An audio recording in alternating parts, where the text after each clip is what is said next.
ओम शांति।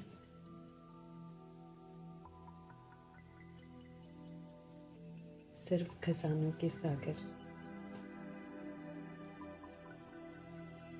सत्य परमपिता परमात्मा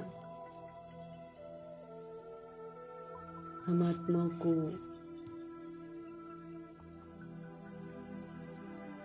हर तरह की कंगाली से मुक्त कर मालामाल बनाने वाले, हर समय हम आत्माओं के हित में सोचने वाले ऐसे परमपिता परमात्मा जी का हम सब धन्यवाद करेंगे, जिनके माध्यम से वो एक्ट करके हम आत्माओं को अच्छी एक्ट करना सिखाते हैं। उस माध्यम का, प्रजापिता ब्रह्मा का, व्यक्त ब्रह्मा और अव्यक्त ब्रह्मा का, गुप्त बड़ी माँ का धन्यवाद करेंगे। संगम युग के वैल्यूएबल समय का धन्यवाद करेंगे। पुनः ये सुहावनी सुबह आई है जो हमें फिर से उमंग उत्साह दिलाकर संपन्न और संपूर्ण बनने की दिशा दिखा रही है। ऐसी सुबह का धन्यवाद, ऐसे संगम युग के समय का धन्यवाद। प्रभु जी की मुरली का धन्यवाद जो हमें सावधान करती है, जागरूक करती है, अलर्ट रहते हुए पुरुषार्थ करने की विधि बताती है। ऐसी अनमोल मुरली का धन्यवाद करेंगे और प्रभु जी को हाजिर नाजिर करके, ब्रह्मा माँ को हाजिर नाजिर करके उनके महावाक्य हम उन्हीं से समझेंगे। आत्मिक स्थिति में स्थित होकर उनकी हर बात को सुनेंगे, समझेंगे और साथ में आत्मा भाई जो द्वापर युग और कलयुग में आते हैं, उन सर्व आत्मा भाइयों को प्रभु जी की ये अनमोल मुरली जो है समर्पित करेंगे। इसकी समझ जो है हर बुद्धि पर दस्तक दे, हर आत्मा अब घर चलने को तैयार हो, हर आत्मा अपने देभान दे अभिमान से मुक्त हो जाए, मोह माया की जंजीरों से सारे लोग बाहर निकल आए। इन्हीं दुआओं के साथ सभी को समर्पित करेंगे। साथ में प्रकृति को, वायुमंडल को, तत्वों को भी समर्पित करेंगे। समर्पित करते हुए परमपिता परमात्मा जी का धन्यवाद करते हुए हम सब देखेंगे आज की प्रभु जी की मुरली में हम आत्माओं के लिए कौन सी शिक्षाएं हैं जो हमको संपन्न और संपूर्ण बनाएंगी। तो मीठे मीठे बाबा की शिक्षाओं को आत्मिक स्थिति में स्थित होकर हम सब प्रभु जी से समझेंगे। मीठे मीठे बाबा बोले, मीठे बच्चे, तुम्हें जो भी ज्ञान मिलता है उस पर विचार सागर मंथन करो। विचार करो कि बाबा क्या कहते हैं, क्यों कहते हैं, क्या समझा रहे हैं। क्योंकि ज्ञान माना समझ और समझ से हमको जीवन युक्त से जीवन मुक्त बनना है। सीजन की पहली मुरली ने यही समझाया है कि तुमको ज्ञान का खजाना मिल रहा है, यानी कि तुम्हें समझ मिल रही है। जब तुम ये समझ को धारण करते हो और इस समझ के साथ सबके साथ व्यवहार करते हो तो तुम जीवन युक्त से जीवन मुक्त बन जाते हो, तुम धनवान बन जाते हो, तुम फिर से जो खाली हो गए हो वो सारी गुण और शक्तियां तुम में आ जाती हैं, बशर्ते हम इस ज्ञान को अमल में लाएं।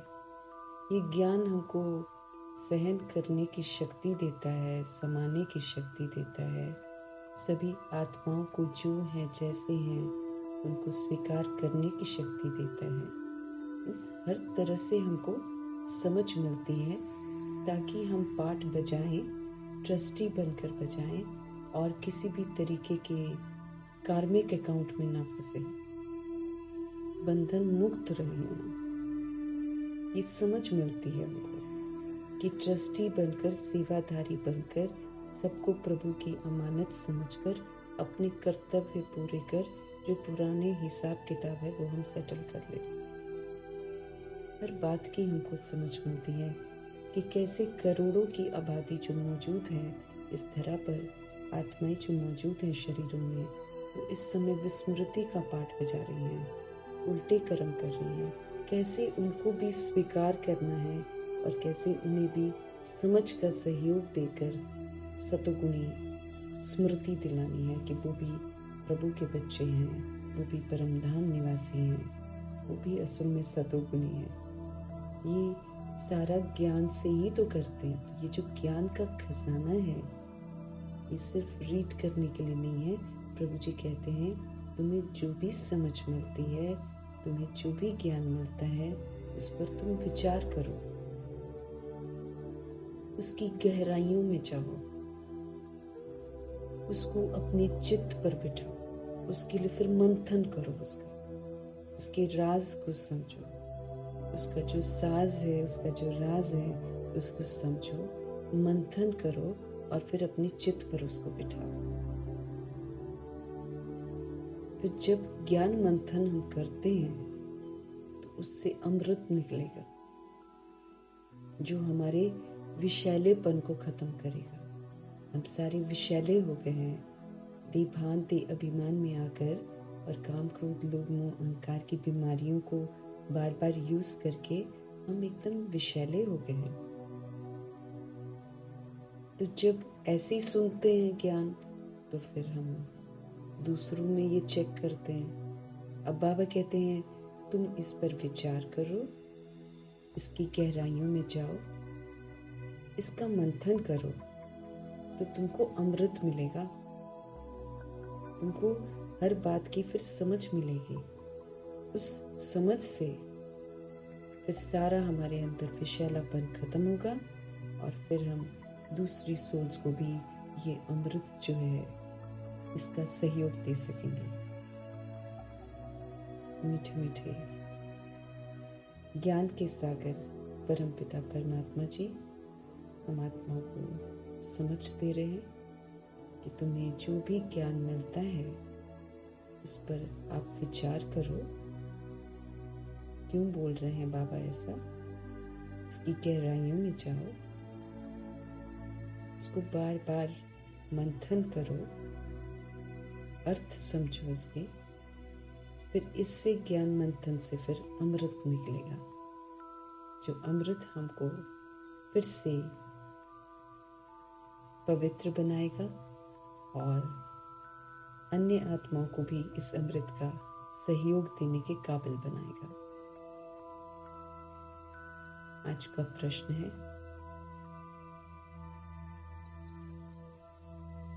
21 जन्मों के लिए माला माल बना रहे हैं प्रभु जी, तो 21 जन्मों के लिए माला माल बनने का साधन क्या है? कैसे बनेंगे माला माल? बाबा कहे उत्तर है ज्ञान और रतन। एक एक ज्ञान जो है अगर हम उसको धारण कर लें तो हम अनमोल रतन बन जाएंगे। तो 21 जन्मों के लिए जो हमको धनवान बनाता है, माला माल बनाता है, वो ज्ञान रतन है। जितना तुम इस पुरुषोत्तम संगम युग पर ज्ञान रत्नों को धारण करते हो, माना ज्ञान को प्रैक्टिकल में यूज करते हो, जैसे बाबा कहते हैं, उतना आप माला माल बनते हो, रिच बन जाते हो। अभी के जो ज्ञान रत्न हैं वहां पर हीरे जवाहरात बन जाते हैं। यहाँ तो सूक्ष्म है समझ, लेकिन जब हम इस समझ को धारण करके सत्यता से और दिव्यता से पाठ बजाते हैं तो भविष्य में वो हीरे जवाहरात बन जाते हैं। जब आत्मा ज्ञान रतन धारण करे, जब आत्मा मुख से ज्ञान रतन निकाले, जब आत्मा रतन ही सुने और फिर रतन ही सुनाए, तब उनके हर्षित चेहरे से बाप का नाम वाला हो। जब आत्मा प्रभु जी से मिल रहे ज्ञान रतन को धारण करे, मना उसको व्यवहार में यूज करे, मुख से ज्ञान रतन ही निकाले, समझ के बोल जो बाबा के हैं वही निकाले, रतन ही सुने और फिर रतन ही सुनाए, तो वो हर्षित रहेंगे। उनके फिर हर्षित चेहरे से प्रभु जी का नाम वाला होगा। आसुरी गुण निकले तब तो हम मालामाल बने। इन ज्ञान रत्नों को धारण करके आसुरी गुण निकल जाते हैं। जब हम ज्ञान रत्नों को यूज करते हैं तो उसकी मिठास बड़ी अच्छी लगती है। एक बार उसको चख लेते हैं तो फिर ज्ञान ही यूज करना अच्छा लगता है, सहज लगता है, यूं मुश्किल लगता है। लेकिन जब हम अच्छी तरह सुनकर समझकर चलने लग जाते हैं तो इसकी मिठास इतनी अच्छी लगती है कि आसुरीपन यूज करने का मन ही नहीं करता है।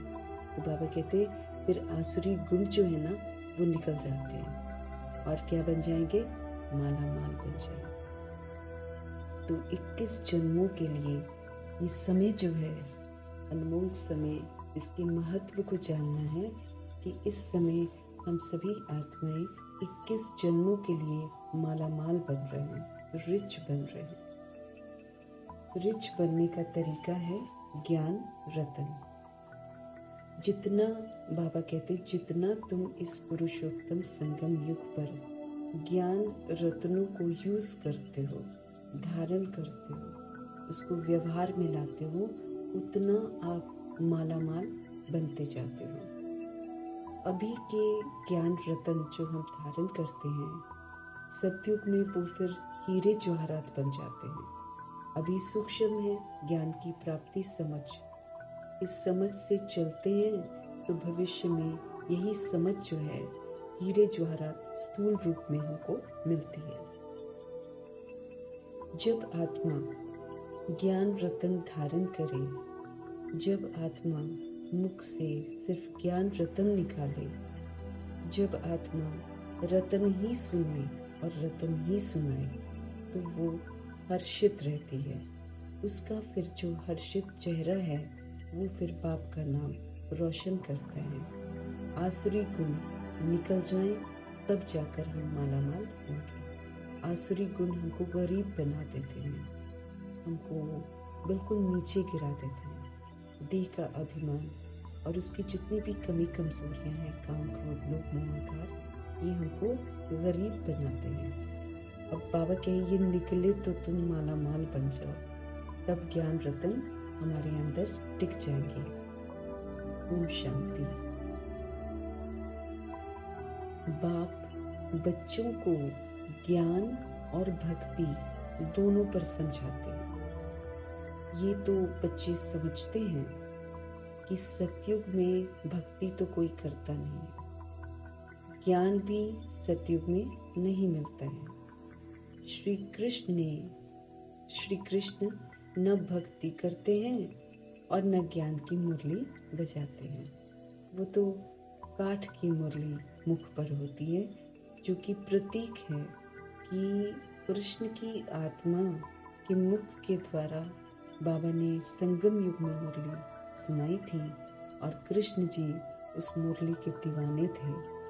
लेकिन वो मुरली कैसे दिखाएं? ज्ञान की मुरली को यादगार में कैसे दिखाएं?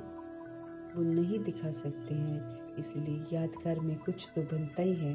तो स्थूल रूप में काठ की मुरली दिखाते हैं, जो सदा मुख के साथ ही दिखाते हैं ना, मुख के पास ही लगी होती है हमेशा। कोई भी कृष्ण जी का चित्र होगा तो मुरली उनके मुख पर होती है, यानी कि शिव बाबा जब ये आत्मा दादा लेखराज से ब्रह्मा बनती हैं, तब निरंतर बाबा इनके मुख से मुरली भी सुनाते थे और ये फिर मुरली सुनकर उस पर विचार सागर मंथन करते थे, उसकी गहराइयों में जाकर अमृत निकालते थे और फिर वो अमृत बच्चों के साथ शेयर करते थे।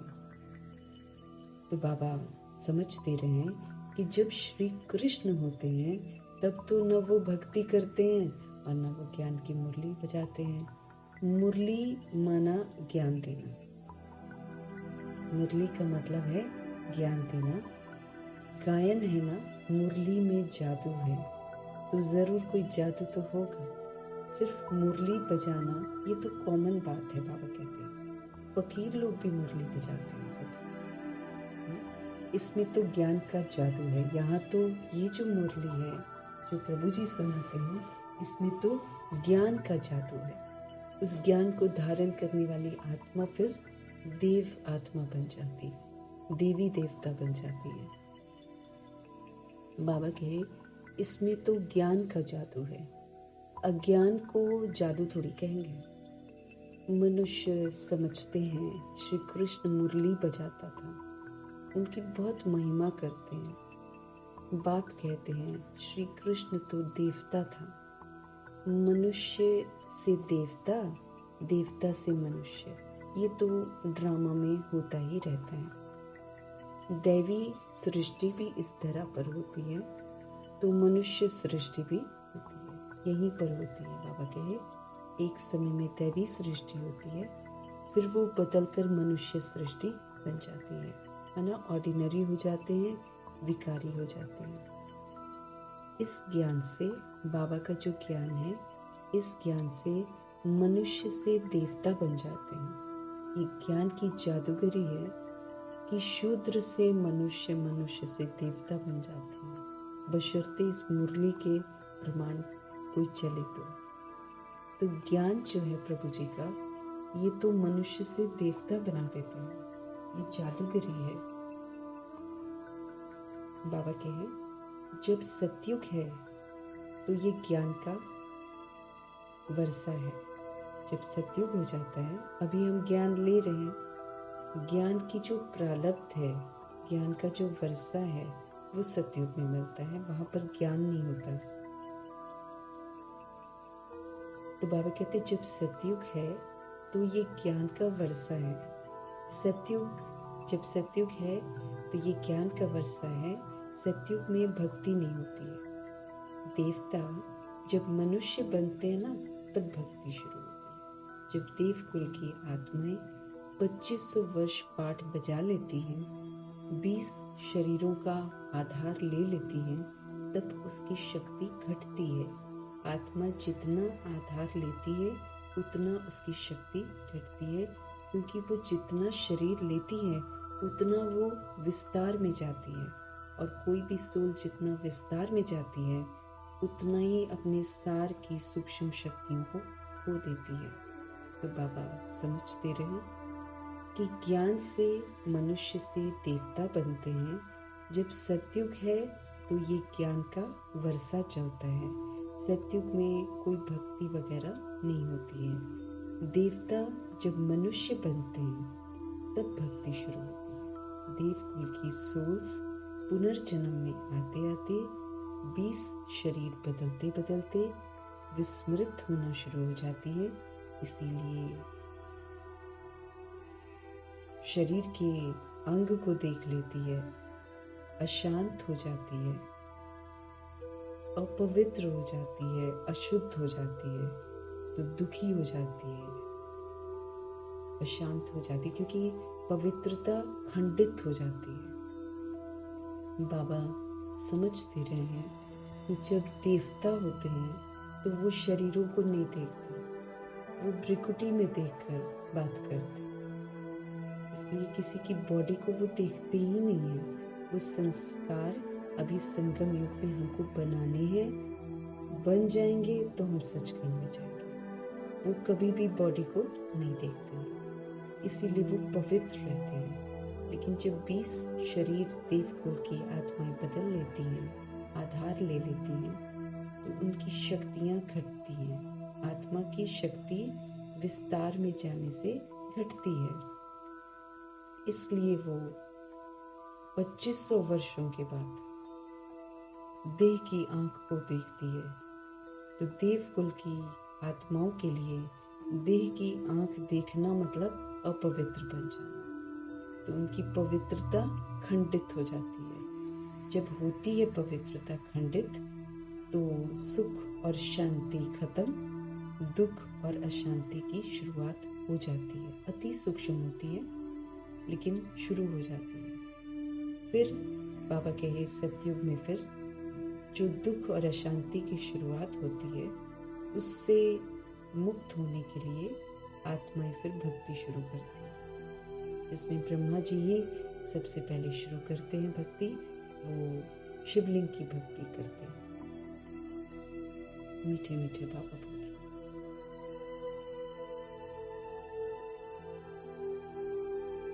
ज्ञान से मनुष्य से देवता बनते हैं। जब सतयुग है तो फिर ज्ञान का वर्षा है। सतयुग में भक्ति कोई करता नहीं है। देवता जब मनुष्य बनते हैं, आँख को मनुष्य शरीर को देखा तो मनुष्य बन गए। तो देवता जब मनुष्य बन जाते हैं तब भक्ति शुरू होती है, क्योंकि वो अशांत हो जाते हैं। वो फिर कोई माध्यम ढूंढते हैं जिससे कि उनको शांति अनुभव हो, तो भक्ति की शुरुआत होती है। मनुष्य को विकारी, देवताओं को मनुष्य को विकारी कहा जाता है, देवताओं को निर्विकारी कहा जाता है। तो मनुष्य देह को देखते हैं, देवताएं आत्मा को देखती हैं। इसीलिए शरीर को देखती नहीं है तो वो निर्विकारी रहती है। कभी विकार आता ही नहीं, देह का अभिमान आता ही नहीं, देह का भान आता ही नहीं, क्योंकि वो देह को देखते ही नहीं। मनुष्य देह को देखते हैं, फिर देह के भान में आते हैं, फिर देह के अभिमान में आते हैं, फिर काम क्रोध लोभ मोह अहंकार के वशीभूत होकर विकारी बन जाते हैं। तो मनुष्य विकारी को कहते हैं, देवता निर्विकारी को कहते हैं। देवताओं की सृष्टि को पवित्र दुनिया कहा जाता है। जब सतयुग होता है तो वो दुनिया पवित्र दुनिया कहलाती है। अभी तुम मनुष्य से देवता बन रहे हो। उनको याद दिला रहे हैं कि अभी हम सभी आत्माएं ईश्वरीय पढ़ाई पढ़ रहे हैं। अभी हम मनुष्य से देवता बन रहे हैं। देवताओं में फिर ये ज्ञान होगा ही नहीं। देवताओं में ये वाला ज्ञान होगा ही नहीं। देवताएं सदगति में हैं। ज्ञान चाहिए दुर्गति वालों को। जब हमारी दुर्गति हो जाती है तब हमको समझ चाहिए। इस ज्ञान से ही दैवी गुण आते हैं, क्योंकि बाबा जो शिक्षाएं हमको देते हैं, उन शिक्षाओं को जब हम धारण करते हैं तो हमारे अंदर दैवी गुण आते हैं। ज्ञान की धारणा वालों की चलन देवताई होती है। अब ये जो समझ हमको मिल रही है, इसको हमें जीवन में आचरण में लाना है। जब हम धारण करते हैं, आचरण में लाते हैं, तो फिर चलन जो है उसमें डिविनिटी आ जाती है, देवताई हो जाती है। क्योंकि भगवान की शिक्षाएं हैं, भगवान के दिए हुए दैवी गुण हैं। जब हम इसको प्रयोग में लाते हैं, जब हम इसको सेवाओं में लगाते हैं, तो हमारी चलन जो है वो बदल जाती है। तो ज्ञान की जो धारणा करते हैं, उनकी चलन फिर देवताई हो जाती है। कम धारणा वालों की चलन फिर मिक्स होती है। जब तक हम कम धारणा करते हैं तो फिर कभी कुछ दैवी गुण भी होते हैं और कभी फिर आसुरी भी होते हैं, तो मिक्स होती है। बाबा कहते कम धारणा करते हैं तो चलन मिक्स होती है। आसुरी चलन तो नहीं कहेंगे, लेकिन मिक्स होती है। ऑफकोर्स उसके जो पुरानी चलन जो चलते हैं तो उसमें फिर मिक्सचर तो आ ही जाता है ना। बाबा कहते पूरा शूद्र वाला आसुरी चलन तो नहीं कहेंगे, धारणा नहीं है तो फिर हमारे बच्चे कैसे कहलाएंगे? अब ये तो बहुत बड़ा सबूत देना है ना। हम जब बोलेंगे ना किसी को भी हम आत्माएं हैं, हम परमात्मा की संतान हैं, तो हमारे बोलने से कोई भी सोल सुनेगी नहीं। द्वापर युग कलयुग की सोल्स जो हैं, हम जितना मर्जी नारे लगा लें, घूम लें झंडे लेकर, लेकिन वो सोल्स जो दुनिया वाली हैं वो नहीं सुनेंगी। बाबा कहे धारणा करनी है, निराकार परमपिता परमात्मा को वर्ल्ड में प्रत्यक्ष करना है, तो उनकी शिक्षाएं जो हैं वो हमारे आचरण में होनी चाहिए। तो बाबा कहते जब तक आप धारणा नहीं करते हो तो फिर आप हमारे बच्चे कैसे कहलाएंगे? धारणा नहीं करेंगे तो हम प्रभु के बच्चे ही नहीं है ना। और फिर जब हम नहीं है तो हम दूसरी सोल्स को कैसे बोलेंगे कि हम आत्मा परमात्मा की संतान हैं, आप भी? वो तो मजाक उड़ाएंगे वो। तो धारणा अगर हमारी जिंदगी में नहीं है तो फिर बाबा कहते कि फिर तुम हमारे बच्चे कैसे कहलाओगे? ये भी तो कहलाना है ना, ये भी तो एक मेडल लेना है कि हम परमात्मा के बच्चे हैं। बच्चे बाप को नहीं जानते हैं तो फिर बाप भी बच्चों को कैसे जानेंगे? अगर हम धारणा नहीं करते हैं, दैट मीन्स हमने भगवान को जाना ही नहीं है, हम भगवान के बने ही नहीं हैं। जो भगवान को जान जाते हैं वो तो फिर कहना मानते हैं ना। तो बाबा कहते हैं बच्चे बाप को नहीं जानते हैं तो फिर बाप भी बच्चों को कैसे जानेंगे? कितनी कच्ची कच्ची गलियां, कितनी कच्ची कच्ची गालियां बाप को देते हैं, बाप को गालियां देते हैं।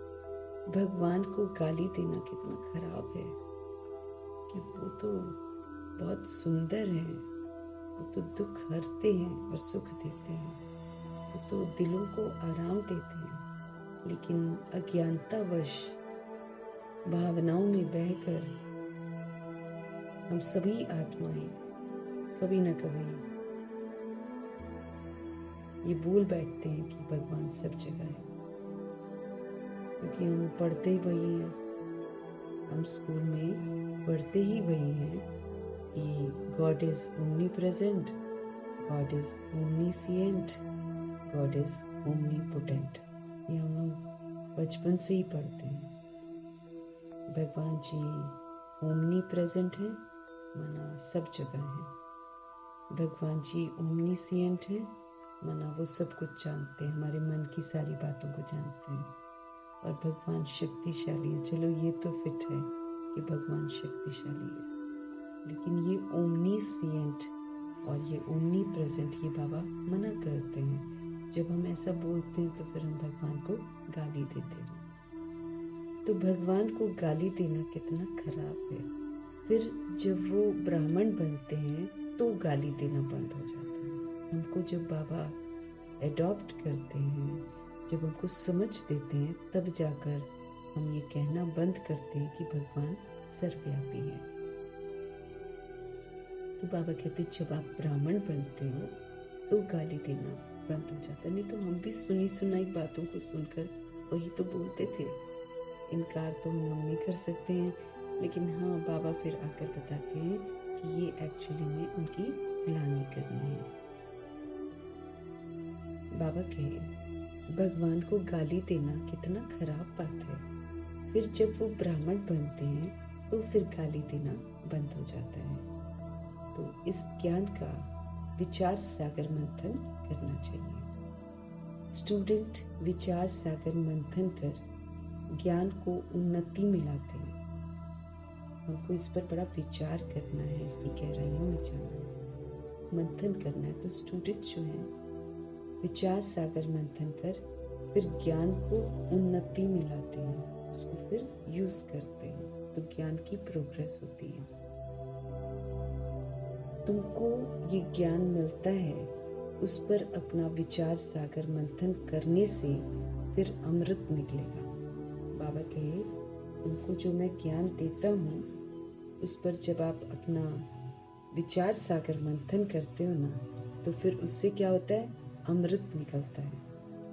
विचार सागर मंथन अगर नहीं करेंगे तो फिर बाबा कहते हैं, क्या मंथन होगा, क्या निकलेगा, क्या समझ में आएगा तुमको जब तक तुम इस पर गहराई में नहीं जाते हो, समझते नहीं हो बाबा की बातों को। तो फिर क्या निकलेगा? कोई बटर निकलेगा क्या? नहीं निकलेगा ना। आसुरी विचार मंथन जिससे किचड़ा ही निकलता है। बाबा कहते हैं, अगर आप ज्ञान का मंथन नहीं करते हो तो फिर क्या होगा? उसका परिणाम बता रहे हैं कि अगर आप विचार सागर मंथन नहीं करते हो तो फिर क्या मंथन करते हो? फिर कौन सा मंथन फिर तुम्हारी बुद्धि में चलेगा? बाबा के आसुरी मंथन, आसुरी विचार मंथन, फिर बाबा कहते उससे क्या निकलता है? किचड़ा ही निकलता है। आसुरी विचार जब हम करते हैं उसका मंथन सारा दिन व्यर्थ चिंतन, प्रदर्शन पर चिंतन, है ना, कलयुग का चिंतन, उससे फिर बाबा कहते क्या निकलेगा? किचड़ा ही तो निकलेगा। अगर तुम ईश्वरीय स्टूडेंट, अभी तुम ईश्वरीय स्टूडेंट हो, बाबा कहे इस समय तुम ईश्वरीय स्टूडेंट हो, जानते हो मनुष्य से देवता बनने की पढ़ाई शिव बाबा इस समय शिक्षक बनकर पढ़ा रहे हैं। देवता थोड़ी पढ़ाएंगे, शिव बाबा पढ़ाएंगे ना। देवताओं को कभी ज्ञान का सागर थोड़ी कहते हैं। ज्ञान का सागर तो प्रभु जी है। तो बाप ही ज्ञान का सागर है। तो अपने से पूछना चाहिए कि हमारे में सभी दैवी गुण हैं। प्रभु ज्ञान के सागर हैं, हमको देते हैं समझ। अब समझ को इम्प्लीमेंट करना है, क्यों करना है, इससे क्या होता है, उसका मंथन करना है। तो बाबा कहे बाप ज्ञान का सागर है, तो आपको ज्ञान मिल रहा है, तो अपने से पूछना चाहिए आपको कि हमारे में सारे के सारे दैवी गुण हैं। क्योंकि बाबा तो मुरली के द्वारा हमको क्या सिखा रहे हैं? हमको सत्यता और दिव्यता सिखा रहे हैं। तो फिर वो जो सत्यता और दिव्यता सिखा रहे हैं उसको हमको अमल में लाना है। तो क्या हम उसको अमल में ला रहे हैं? इसलिए बाबा कहे आपको अपने से पूछना चाहिए कि हमारे में सभी दैवी गुण हैं। अगर आसुरी गुण हैं तो फिर बाबा कहते उसको निकाल देना चाहिए, तभी तो आप देवता बनेंगे। बाबा कहे अपने में चेक करो। अब क्या करना है? श्रीमत पर चलना है। अब श्रीमत पर चलने वाले देवता जरूर बनते हैं। तो श्रीमत में सत्यता है, श्रीमत में दिव्यता है। तो रोज जो हमको शिक्षा मिल रही है हमको चेक करना है, अपने आप से पूछना है कि क्या हमारे में सभी दैवी गुण आ गए हैं। अगर आसुरी गुण हमारे अंदर हैं तो बाबा कहते उसको निकाल देना चाहिए, क्योंकि उससे तो फिर देवता नहीं बनेंगे ना। निकालेंगे तभी तो देवता बनेंगे। और बाबा इस समय देवता ही तो बना रहे हैं, श्रीमत दे रहे हैं देवता बनने की। कहते हैं तुम श्रीमत पर चलो, देवता तो तुम बन ही जाओगे। अभी तुम हो पुरुषोत्तम संगम युग पर। आप पुरुषोत्तम बन रहे हो तो वातावरण भी बहुत अच्छा होना चाहिए ना। बाबा कहते ये समय कौन सा चल रहा है? इस समय है पुरुषोत्तम संगम युग का। प्रभु जी आत्माओं से मिलन मना रहे हैं और जीने की जो तहजीब है वो सिखा रहे हैं। हम आत्माओं को फिर से सभी पुरुषों में यानी कि सभी आत्माओं में उत्तम पुरुषोत्तम बना रहे हैं। तो पुरुषोत्तम बन रहे हो तो फिर बाबा कहते हैं फिर तो वातावरण भी बहुत अच्छा होना चाहिए ना। छी छी बातें तो मुख से निकलनी नहीं चाहिए। पुरुषोत्तम बन रहे हैं तो चारों तरफ वातावरण जो है वो बाबा कहते बहुत अच्छा होना चाहिए। छी छी बातें हमारे मुख से नहीं निकलनी चाहिए, नहीं तो कहा जाएगा कम दर्जे का है। वातावरण से झट पता पड़ जाता है, मुख से वचन ही दुख देने वाले निकलते हैं।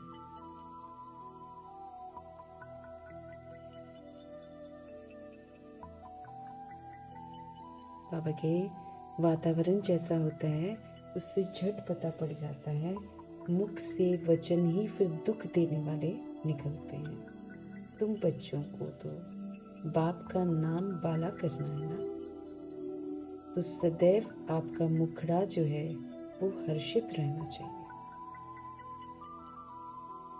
क्योंकि भगवान हमारे आचरण से प्रत्यक्ष होंगे। हम लोगों को प्रभु के साथ जोड़ ही तब पाएंगे जब हम जो बाबा कह रहे हैं वो हम करें। तो अब बाबा कह रहे हैं कि आपका मुखड़ा सदैव हर्षित रहना चाहिए,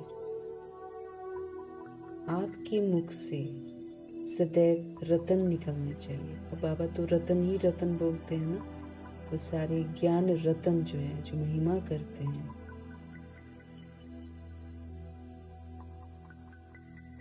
बाबा के वही निकलने चाहिए, रतन निकलने चाहिए।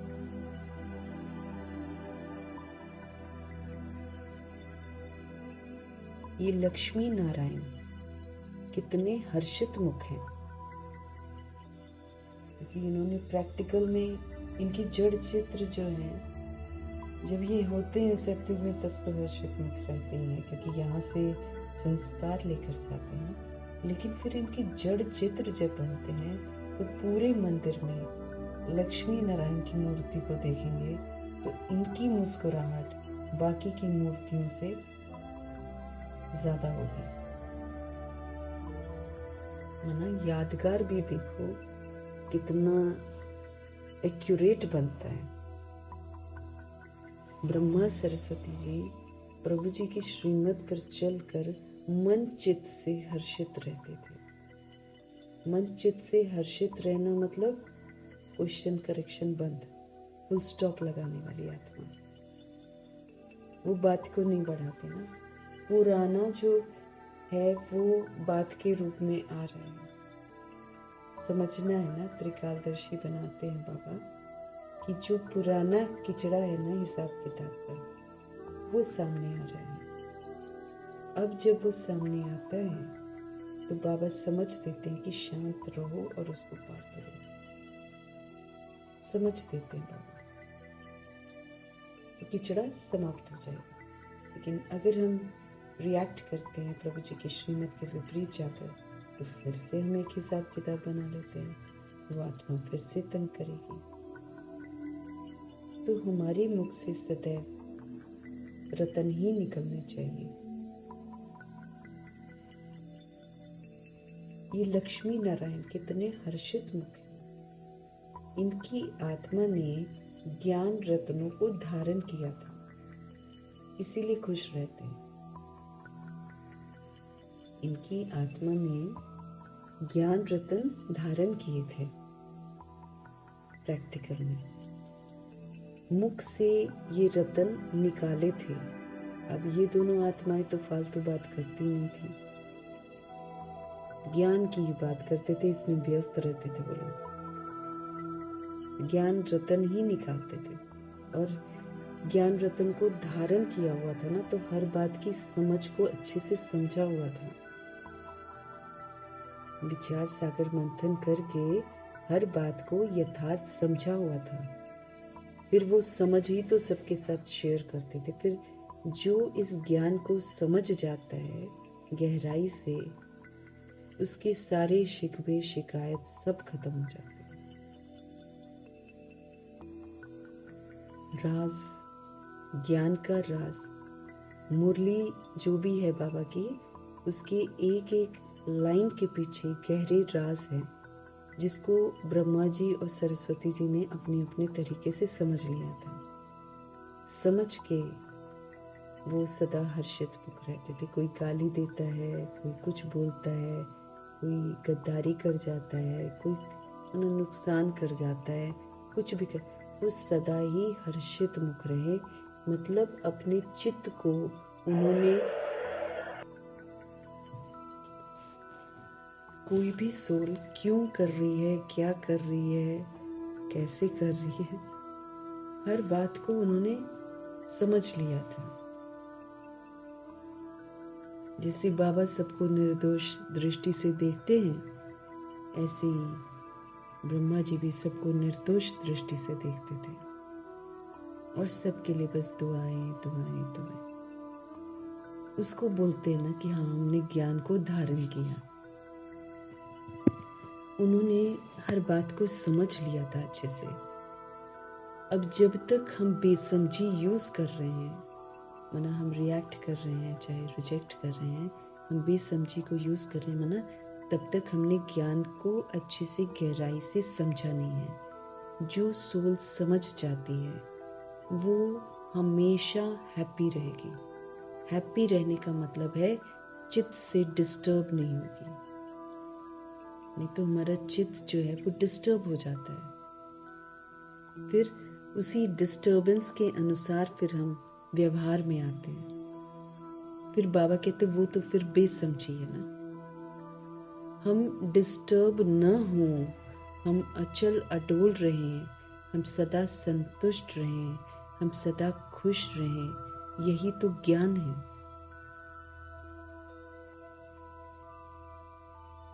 इसी को तो बाबा समझ बोलते हैं। क्यों खुश रहना है, क्यों संतुष्ट रहना है सभी से, क्यों रिएक्ट नहीं करना है, क्यों रिजेक्ट नहीं करना है, ये ज्ञान हमको समझाता है।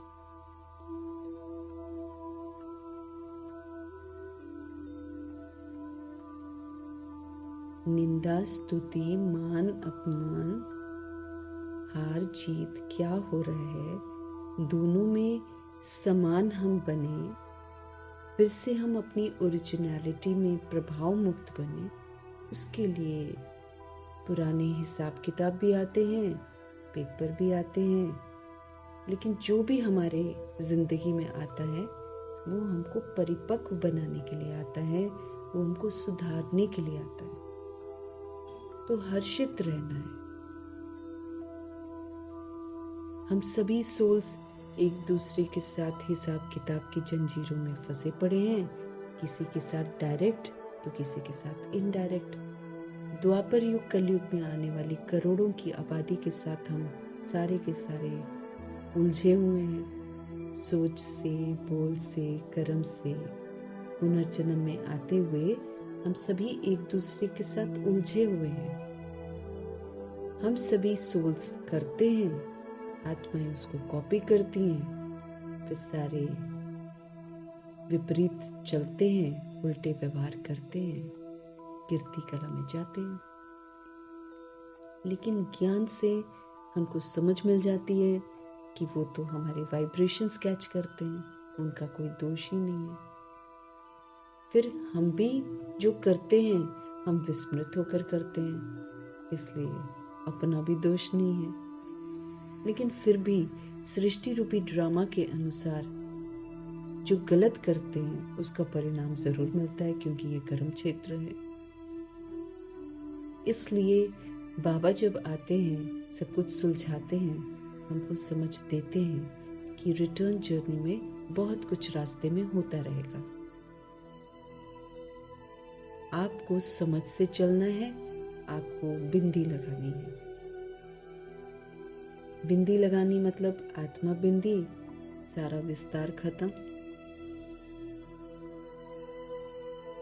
विस्तार ही सारा खत्म ना।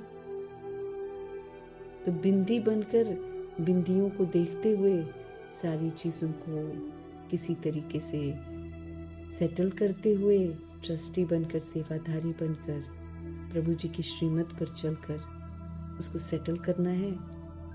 तो युक्तियां जो बाबा बताते हैं, उन युक्तियों को अपनाकर सारे हिसाब किताब को ठीक करना है।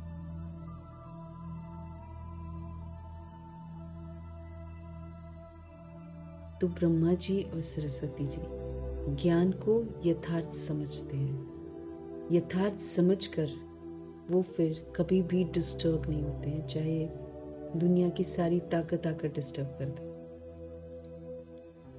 मारने आ रहे हैं, कुछ भी आ रहे हैं, एकदम शांत मुद्रा में बैठते हैं। दैट इज हर्षित मुख, मना अंदर चित्त डिस्टर्ब नहीं हुआ। बाबा की याद में रहकर जो अंदर डिस्टर्ब नहीं होगा वही तो सारी डिस्टर्बेंस को खत्म करेगा। अब ये तो हमको समझ में आ गया है कि दुनिया अस्त व्यस्त है, लेकिन ये अस्त व्यस्त को कैसे खत्म करना है जब हमारे अंदर की अस्त व्यस्तता खत्म हो जाए, जो कि बड़ी सूक्ष्म है। दिभान और अभिमान के कारण अपनी तो राजधानी अस्त व्यस्त है। बाबा आकर समझ देते हैं कि तुम्हारा तो तुम्हारी राजधानी पर ही कंट्रोल नहीं है। सब क्रिमिनल बन बैठे हैं, सब बेलगाम हो गया है मन। उसको बाबा आकर समझ देकर कहते हैं, मालिक बनकर इसको श्रीमत की लगाम से ठीक करो। तुमने बिगाड़ा है ना, तो अब तुम ठीक करो। समझ दे रहा हूं मैं, अब इसको सुधारो। तो अंत में सारी अस्त व्यस्तता होगी, हाहाकार होगा। उस हाहाकार में आत्माओं को शांत करना कौन कर सकेगा? जो पहले खुद अंदर शांत होगा, जिसके लिए बहुत सारी साइलेंस की शक्ति को जमा करना है। तो अभी जो सोल्स डिस्टर्ब करती हैं, एक्चुअली उनका भी धन्यवाद करना है, क्योंकि इसी डिस्टर्बेंस में तो साइलेंस की शक्ति को जमा करना है, ताकि अंत में हमको सहज रहे सब कुछ। बहुत काल तक और बहुत सारी साइलेंस की शक्ति जमा करनी है, इसकी साधना करनी है। बाबा ने जो बोला था ना, अपनी आध्यात्मिक सत्ता को संभालो, अपनी राज्य सत्ता को संभालो, अपनी धर्म सत्ता को संभालो और साइलेंस की साधना की सत्ता को संभालो। ये बाबा ने हमको होमवर्क दिया हुआ है कि तुम्हारी तो सारी सत्ताएं ही हिली डुली हैं, तुम्हारा तो कंट्रोल ही नहीं है किसी चीज पर। अब अपने पर कंट्रोल करो। अब सिर्फ सत्यता और दिव्यता की सभ्यता को यूज करो। फिर चाहे कोई कुछ भी करे, उसमें डिस्टर्ब नहीं होना है मुझे, क्योंकि जो चित्त से डिस्टर्ब नहीं होगा, जो चित्त से शांत रहेगा, वही तो दूसरी सोल्स को शांत कर पाएगा। अपने अंदर नॉलेज की स्थापना करनी है, हर बात को गहराई से समझना है और फिर उसको अमल में लाना है।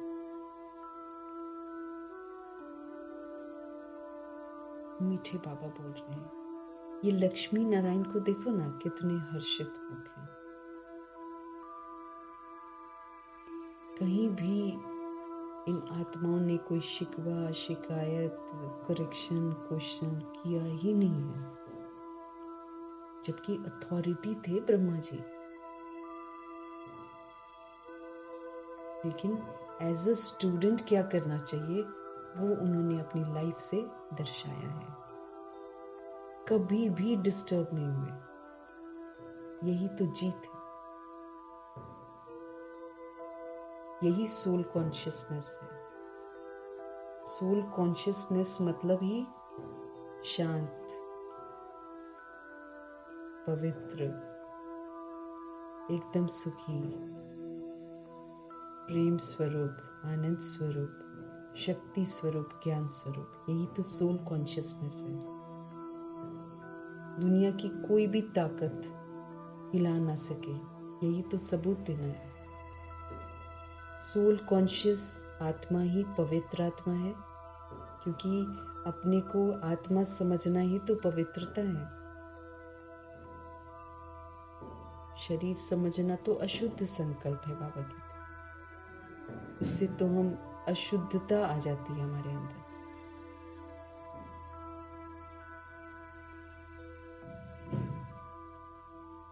तो सदैव मुखड़ा हर्षित रहना चाहिए। तो उनका यादगार भी देखो, लक्ष्मी नारायण कितना सुंदर बनता है। जितनी मुस्कुराहट हर्षित बनेगी मूर्ति में, लक्ष्मी नारायण की मूर्ति में होती, उतनी किसी और की मूर्ति में नहीं होती।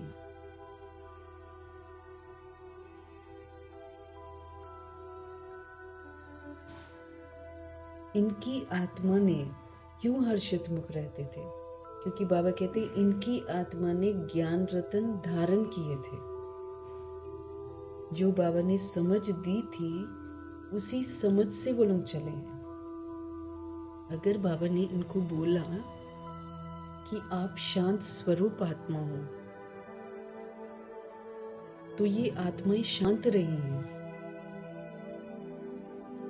मना इन्होंने बाबा से मिली हुई समझ को धारण किया है, उसको अमल में लाया। तो जो अमल में लाता है वो हर्षित मुख रहता है। मुख से ये रतन निकाले थे, ज्ञान चर्चा ही की है उन्होंने, रतन ही निकाले।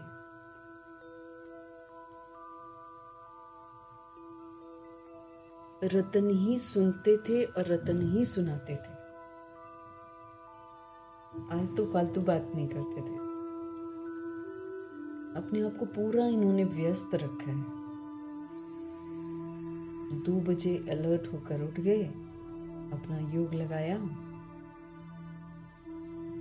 फिर उसके बाद अपनी ड्यूटीज जो है, वो स्थिति जो है चारों तरफ उसके वाइब्रेशंस फैलाए,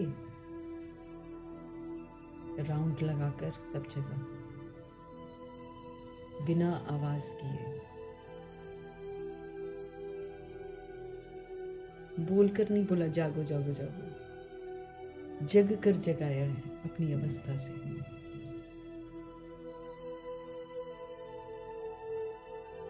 तो सिर्फ क्लास करने समय वो जो बाबा समझाते थे उसी प्रमाण वो लोग समझाते थे, बाकी तो अपनी अवस्था से जगाया है सबको।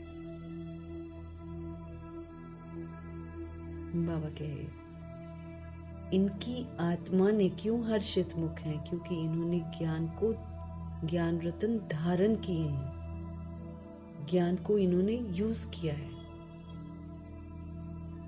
रतन ही ये लोग सुनते थे और रतन ही सुनाते थे।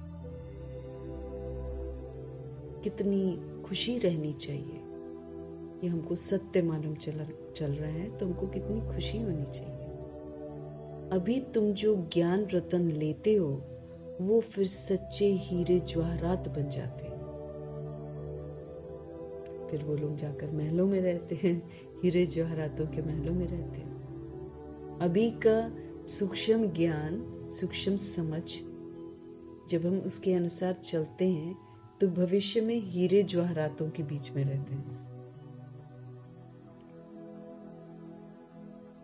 9 रत्नों की माला कोई हीरे जवाहरात की नहीं है। वो तो 9 लखा हार और पता नहीं क्या क्या बनाते हैं। लेकिन बाबा क्या बोल रहे हैं, 9 रत्नों की जो माला है ना, ये कोई हीरे जवाहरात की नहीं है। ये तो चैतन्य रत्नों की माला है। ये उन सोल्स की माला है जो सुप्रीम रूह की शिक्षाओं पर चलकर रतन बनते हैं। ये तो लिविंग रत्नों की माला, ये कोई जड़ नहीं है। ये प्रतीक है चैतन्य आत्माओं का। मनुष्य लोग फिर वो रत्न समझकर फिर अंगूठियां आदि पहनते हैं, उनको रत्न समझ लेते हैं। फिर 9 लखा हार या 9 रत्नों की अंगूठी पहनते हैं। ज्ञान रत्नों की माला इस पुरुषोत्तम संगम युग पर ही बनती है। जो प्रभु जी के ज्ञान रतन है, उनकी माला जो है ये पुरुषोत्तम संगम युग पर बनती है। इस समय हम भगवान के ज्ञान रत्नों को कितना धारण करते हैं, उसके अनुसार ये माला बनती है। ये जो रतन है, ज्ञान के जो रतन है प्रभु जी के, यही तो 21 जन्मों के लिए हमको माला माल बना देते हैं। जो इसको धारण करता है वो सोल धनवान बन जाती है, समझ से धनवान बन जाती है। वो फिर प्रभाव मुक्त, लगाव मुक्त, दबाव मुक्त रहती है। शक्तिशाली आत्मा होती है वो।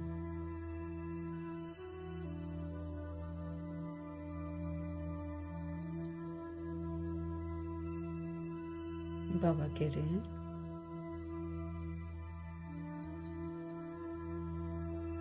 ज्ञान रत्नों की माला इस पुरुषोत्तम संगम युग पर बनती है। कौन कितना धारण करता है, कितना इम्प्लीमेंट करता है, वो इस माला में आता है। ये रतन ही तो है जो 21 जन्मों के लिए माला माल बना देते हैं, जिसको कोई लूट ही नहीं सकता है। अब यहाँ तो नकली भी पड़ा होता है तो उसको लूटने के लिए कितने लोग बैठे हैं।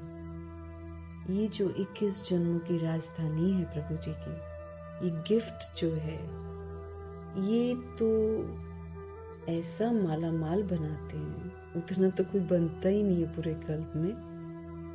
इसको कोई लूट नहीं सकता है, इसके अंदर रावण घुस नहीं सकता है इस राज्य में। तो ये रतन ही तो 21 जन्मों के लिए हमें माला माल बना देते हैं, जिसको फिर कोई लूट ना सके। यहाँ पहनो तो झट कोई लूट लेवे। तो अपने को बहुत बहुत समझदार बनाना है। समझदार बनना मतलब धनवान बनना। फिर हम बेसमझी नहीं करनी चाहिए। बाबा हमको समझते रहे। जैसे बाबा कहते हैं ना, ज्ञान की शक्ति जो है वो है शांति, और अज्ञान की शक्ति है अशांति। तो माना हम जब जब अशांत हो रहे हैं तब तब हम अज्ञानता में हैं, और अगर हम शांत रहते हैं तो मानो मैंने ज्ञान को धारण कर लिया है। ऐसे हमको अब बाबा कहते समझदार बनो, बहुत बहुत समझदार बनो। तो ये जो बहुत बहुत समझदार है, ये हम ज्ञान रत्नों को धारण करके ही बन सकते हैं, उनको इम्प्लीमेंट करके बन सकते हैं। इम्प्लीमेंट करना बहुत जरूरी है। तो बाबा कह रहे हैं अपने को बहुत बहुत समझदार बनाना है, आसुरी गुणों को निकालना है। ये तो हमने आधा कल्प अपने को भूल के यूज किया है, और कलयुग में थोड़ा ज्यादा पक्का कर लिया है। ये तो हमको असुर बनाते हैं। तो अब समझना है ना कि भगवान से जब हमको समझ मिल रही है तो अब हमको असुर नहीं बनना है। बन लिया हमने असुर, देख भी लिया उसके नतीजों को। तो अब बाबा कहते हैं ये जो आसुरी गुण है, इसको निकालो, है ना, इसको यूज मत करो। जब बहुत समय तक हम इसको यूज नहीं करेंगे, खत्म हो जाएंगे।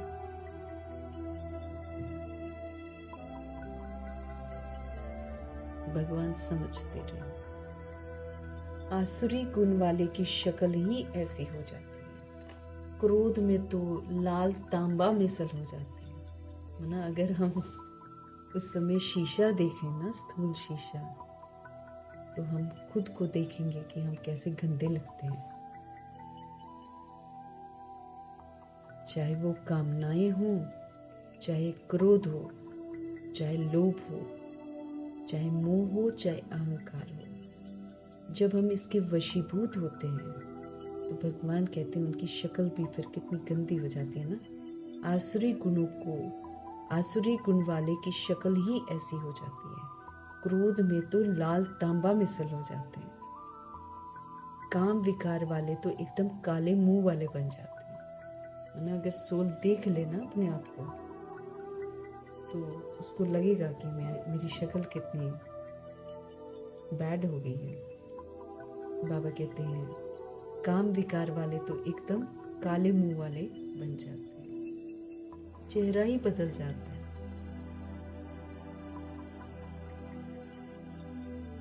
पवित्रता की जो रौनक है वो तो अद्भुत है, लेकिन अपवित्रता की जो गिरावट है वो अच्छी नहीं लगती है। बाबा के विकार वाले तो एकदम काले मुंह वाले बन जाते हैं। श्री कृष्ण भी काला दिखा देते हैं।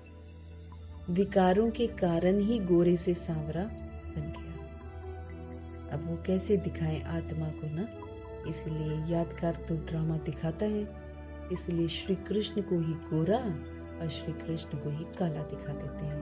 माना दर्शाते हैं कि श्री कृष्ण बनने वाली जो सूक्ष्म आत्मा है वो कैसे विकारों में जाकर पतित बनती है और फिर कैसे विकारों को छोड़कर फिर पावन बनती है।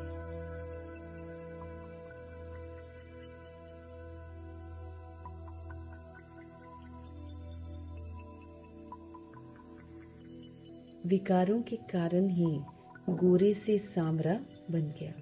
आत्मा जो है पवित्र से पतित बन गई।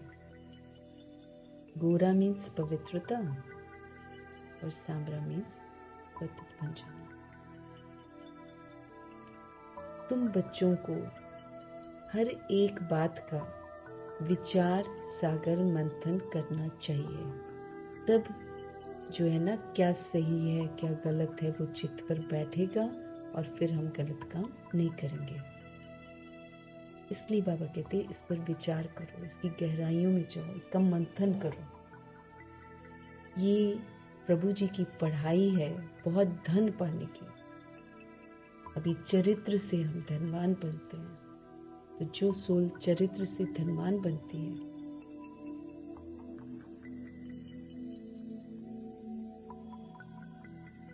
वही फिर भविष्य में मालामाल बनती है। यहाँ सूक्ष्म मालामाल है, वहां पर स्थूल मालामाल है। तो पढ़ाई जो ईश्वरीय पढ़ाई है ये बहुत धन पाने की पढ़ाई है। तुम बच्चों का सुना हुआ है क्वीन विक्टोरिया का वजीर पहले बहुत गरीब था, दीवा जलाकर पढ़ता था, परंतु वो पढ़ाई कोई रतन थोड़ी है। नॉलेज पढ़कर पूरा पोजीशन पा लेते हैं।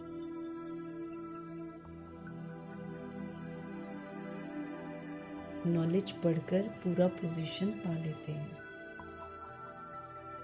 तो पढ़ाई काम आई न कि पैसा। पढ़ाई ही तो धन है। दुनिया की पढ़ाई हद की पढ़ाई है। यहाँ तो बेहद का धन मिलता है, सच्चा धन मिलता है बेहद का।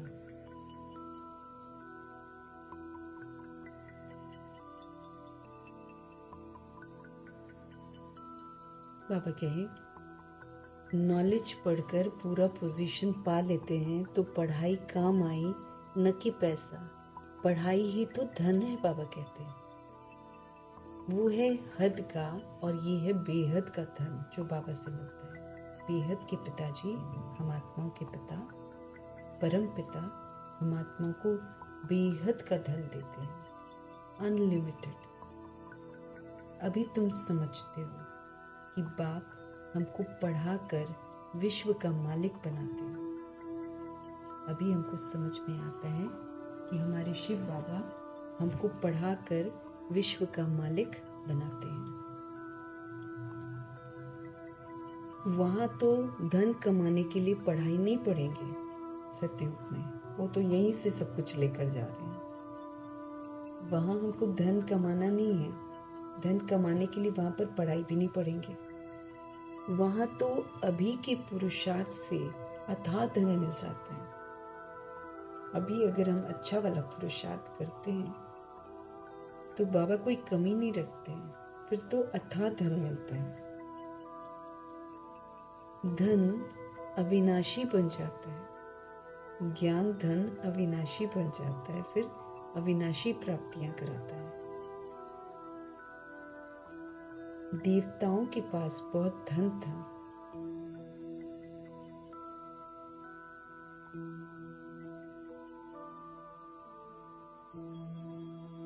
बाबा कहे देवताओं के पास बहुत धन था, फिर जब वो वाम मार्ग में चले जाते हैं, जब वो उल्टे मार्ग में चले जाते हैं, जब वो आत्मा की जगह अपने को शरीर के भान से देखने लगते हैं,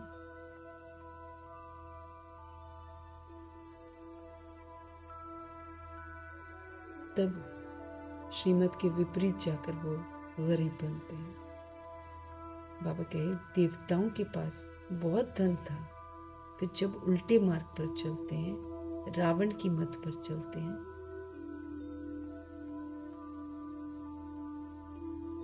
तो वो गलत काम करते हैं। रावण की मत पर चलकर फिर वो धीरे धीरे गरीब बनते हैं। नहीं तो कितना धन था, बाबा कहते रावण राज्य में आते तो भी धन होता बहुत सारा, कितने मंदिर बनवाए हुए हैं। फिर बाद में मुसलमानों ने मंदिरों को लूटा।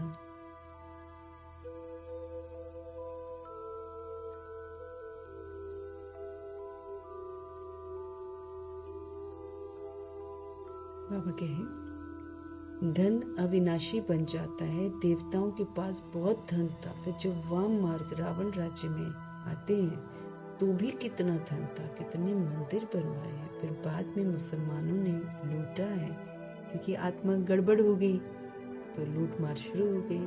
आत्मा पवित्र है तो कोई लूट नहीं सकता उसे। कितने धनवान थे, आजकल की पढ़ाई से इतना धनवान तो बन ही नहीं सकते। जैसे बाबा धनवान बनाते हैं वैसे धनवान थोड़ी बन सकते हैं। तो ये पढ़ाई से, दुनियावी पढ़ाई से कोई धनवान थोड़ी बनते हैं। आजकल की पढ़ाई से बहुत खर्चा करते हैं लेकिन धनवान नहीं बन पाते हैं। तो इस पढ़ाई से देखो मनुष्य क्या बन जाते हैं, गरीब से साहूकार।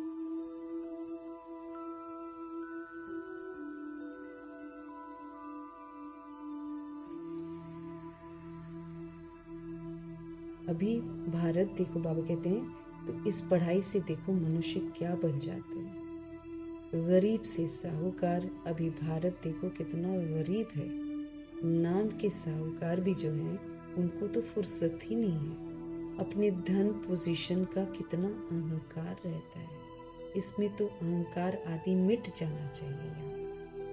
वो जो बॉडी कॉन्शियस में सोल्स हैं, वो जो बहुत सारा धन कमाती हैं, वो तो उसी में व्यस्त है। छोड़कर चले जाना है वो धन, लेकिन उसी में व्यस्त है।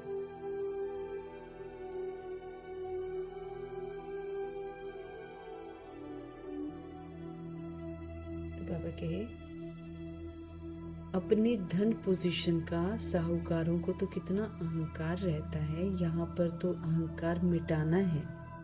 हम आत्माएं हैं। आत्मा के पास धन दौलत हीरे जवाहरात आदि कुछ भी नहीं है। हम सभी सोल्स हैं। हम सभी बिंदी स्वरूप हैं, ज्योति स्वरूप हैं, अशरीरी हैं।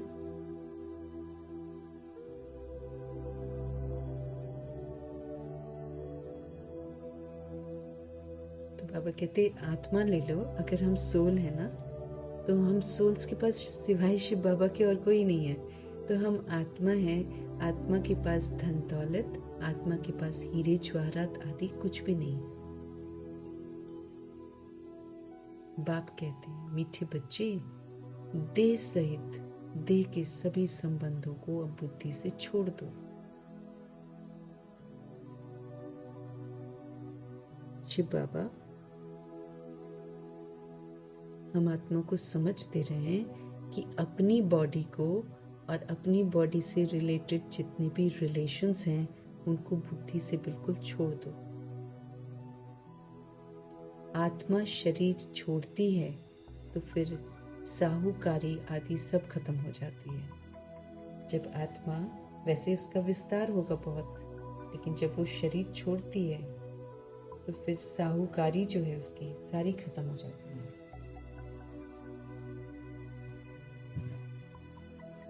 साहूकारी आदि सब खत्म हो जाती है। फिर जब नए सिरे से पढ़े, धन कमाए, तब धनवान बने। या तो दान पुण्य अच्छा किया होगा तो साहूकार के घर में जन्म ले लेंगे।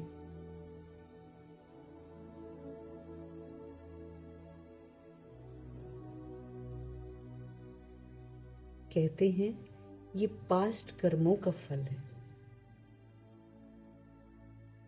नॉलेज का दान दिया है, ना बाबा हमको समझ दे रहे हैं कि बॉडी अगर छोड़ देती है आत्मा और पढ़ी लिखी होती है, मैंने पढ़ा होता है उसने, तो ये जिस्मानी पढ़ाई अगले जन्म में काम नहीं आती है। कि इस जन्म में मेडिकल किया तो बॉडी छोड़ दी तो फिर दूसरे जन्म में यही वाला चलेगा, ऐसा नहीं चलता है यहाँ पे।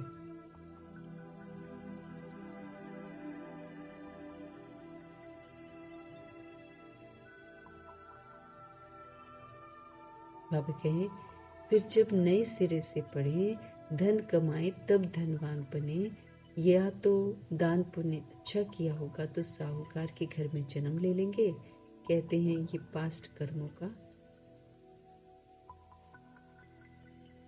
ये पास्ट कर्मों का फल है। नॉलेज का दान दिया है, वो कॉलेज धर्मशाला आदि वगैरह बनाई है तो उसका फल मिलता है, परंतु वो तो बाबा कहते अल्पकाल के लिए है। जब तक बॉडी में है तब तक है, फिर उसके बाद तो खत्म। वो तो अल्पकाल के लिए है, बाबा कहते।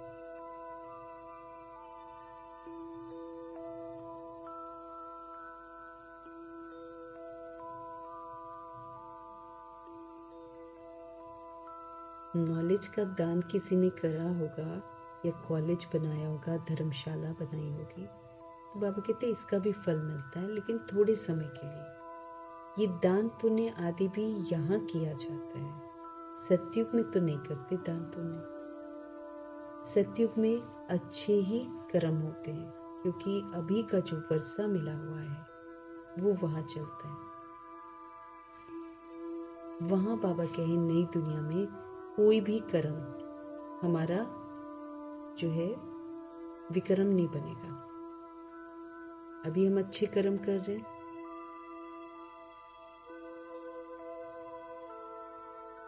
अभी संगम युग का वर्षा मिला हुआ है, लेकिन बाबा कहते हैं नई दुनिया में कर्म विक्रम नहीं बनेगा, क्योंकि वहां पर रावण ही नहीं है, देह भान देह अभिमानी नहीं है। विकार में जब हम जाते हैं विकारी कर्म बन जाते हैं। जब हम विकारों के वशीभूत होते हैं तो विकारी कर्म बनते हैं। विकार से बाबा कहते विक्रम बनते हैं। स्वर्ग में विक्रम कोई होता ही नहीं है।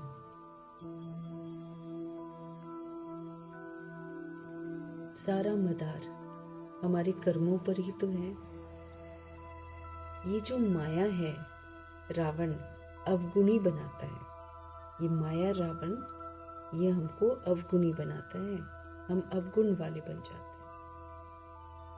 बाप आकर सर्वगुण संपन्न बनाते हैं।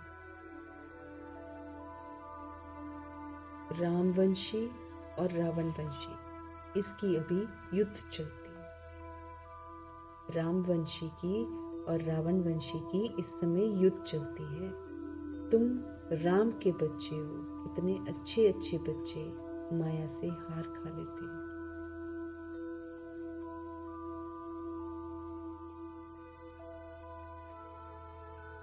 तुम बाबा कहते हैं तुम राम के बच्चे हो।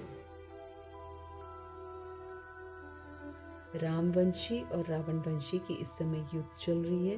रस्साकशी का खेल चल रहा है। भगवान जी सत्य बता रहे हैं, रावण फिर झूठ में फंसा रहे हैं। युद्ध चल रहा है। बाप आकर सर्व गुणों से हमको संपन्न बनाते हैं और माया रावण हमको अवगुणी बनाती है। रामवंशी और रावणवंशी की युद्ध चलती है। तुम निराकार राम के बच्चे हो, कितने अच्छे अच्छे बच्चे माया से हार खा लेते।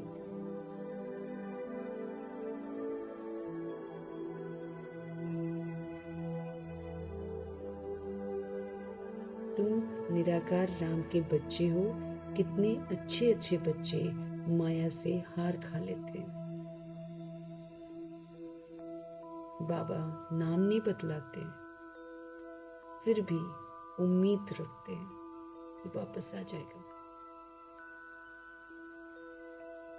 तो माया से हार खा लेते हैं अच्छे अच्छे बच्चे भी बाबा के।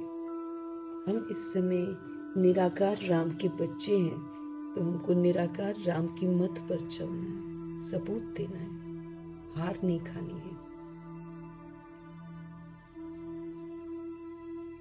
अधम ते अधम का उद्धार करना होता है ना, माना गिरी से गिरी हुई आत्मा का उद्धार करना है। बाप को सारे विश्व का उद्धार करना है, क्योंकि सारे विश्व में मौजूद आत्माएं उनके बच्चे हैं, तो सभी का उद्धार करना है। रावण के राज्य में सभी अधम गति को पाए हुए हैं। ये जो रावण का राज्य चलता है, इसमें सभी अधम गति को पाए हुए, गिरे हुए हैं।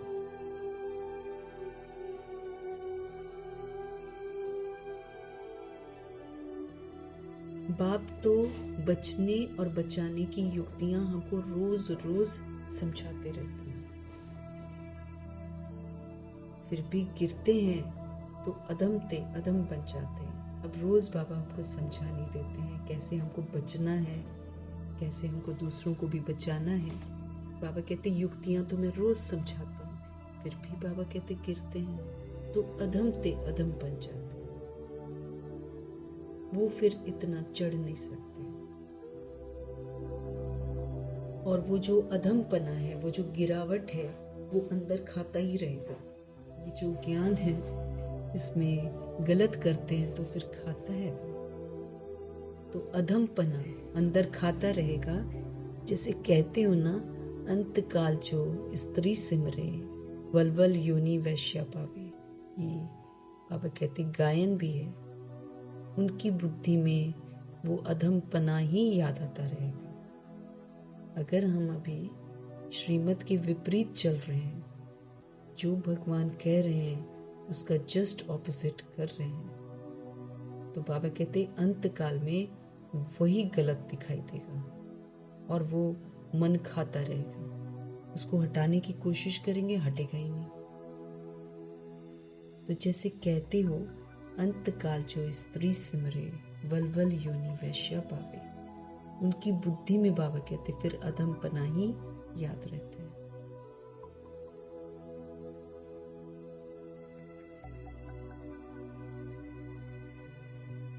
तो बाप बैठ बच्चों को समझाते हैं,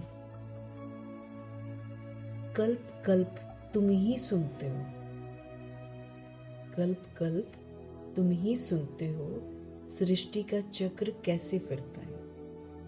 तुम ही सुनते हो, बाबा कहते हैं कि कैसे ये चक्र फिरता है। जानवर तो नहीं जानेंगे ना, तुम ही सुनते हो, तुम ही समझते हो। मनुष्य तो मनुष्य ही है, इन लक्ष्मी नारायण को भी नाक कान आदि सभी है, फिर भी मनुष्य है ना, लेकिन इनमें दैवी गुणों की सभ्यता है, इसलिए ये देवता कहलाते हैं, वरना है तो ह्यूमन बीइंग्स की तरह ही।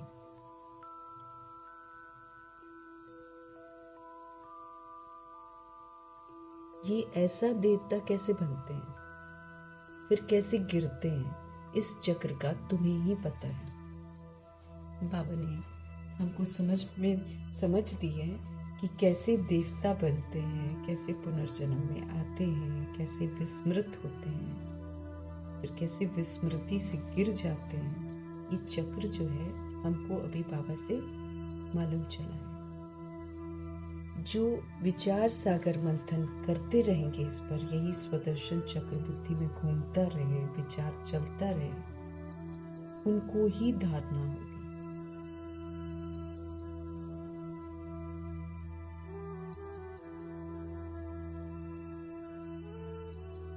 बाबा कहे, इस चक्र का तुम्हें पता है, जो विचार सागर मंथन करते रहेंगे, बाबा कहते वही धारणा कर पाएंगे, क्योंकि समझेंगे उसके अंदर से जो अमृत निकलता है उसको रियलाइज करेंगे और फिर एक्यूरेसी से बांटते जाएंगे।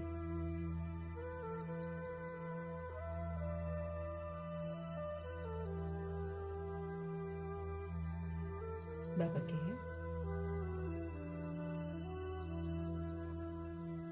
इस टॉपिक पर ये समझाना है, उम्मीद रखी जाती है, अभी नहीं समझेंगे। अच्छा नहीं, ऊपर है, उनको ही धारणा होगी। जो विचार सागर मंथन करेंगे ना, बाबा के वही समझ पाएंगे और वही फिर धारणा कर पाएंगे। ऊपर ऊपर से सुनने से नहीं कर पाते हैं। जो विचार सागर मंथन नहीं करते हैं उन्हें बुद्धू कहेंगे। उनको बुद्धू कहेंगे, तो हमको बुद्धू नहीं बनना है। अब बाबा जो कह रहे हैं उसकी गहराइयों को मंथन करना है, बुद्धू का टाइटल नहीं लेना है। मुरली चलाने वाले का विचार सागर मंथन चलता रहेगा। इस टॉपिक पर ये समझाना है। जो लोग टॉपिक वगैरह करते हैं ना, भाषण वगैरह जो करते हैं, उनका फिर मंथन चलता है, क्योंकि वो उसमें से पॉइंट्स निकालते हैं। इस टॉपिक पर ये समझाना है, उम्मीद रखी जाती है, अभी नहीं समझेंगे परंतु आगे चलकर जरूर समझेंगे।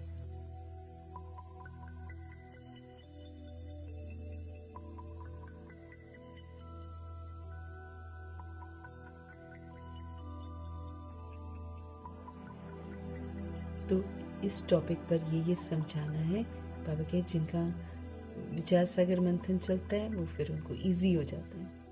बाबा कह रहे हैं उम्मीद रखी जाती है, अभी नहीं समझेंगे परंतु आगे चलकर जरूर समझेंगे। उम्मीद रखना माना सेवा का शौक रखना। ये तो छोड़ देंगे ना कि अरे कोई समझता तो है नहीं, है ना?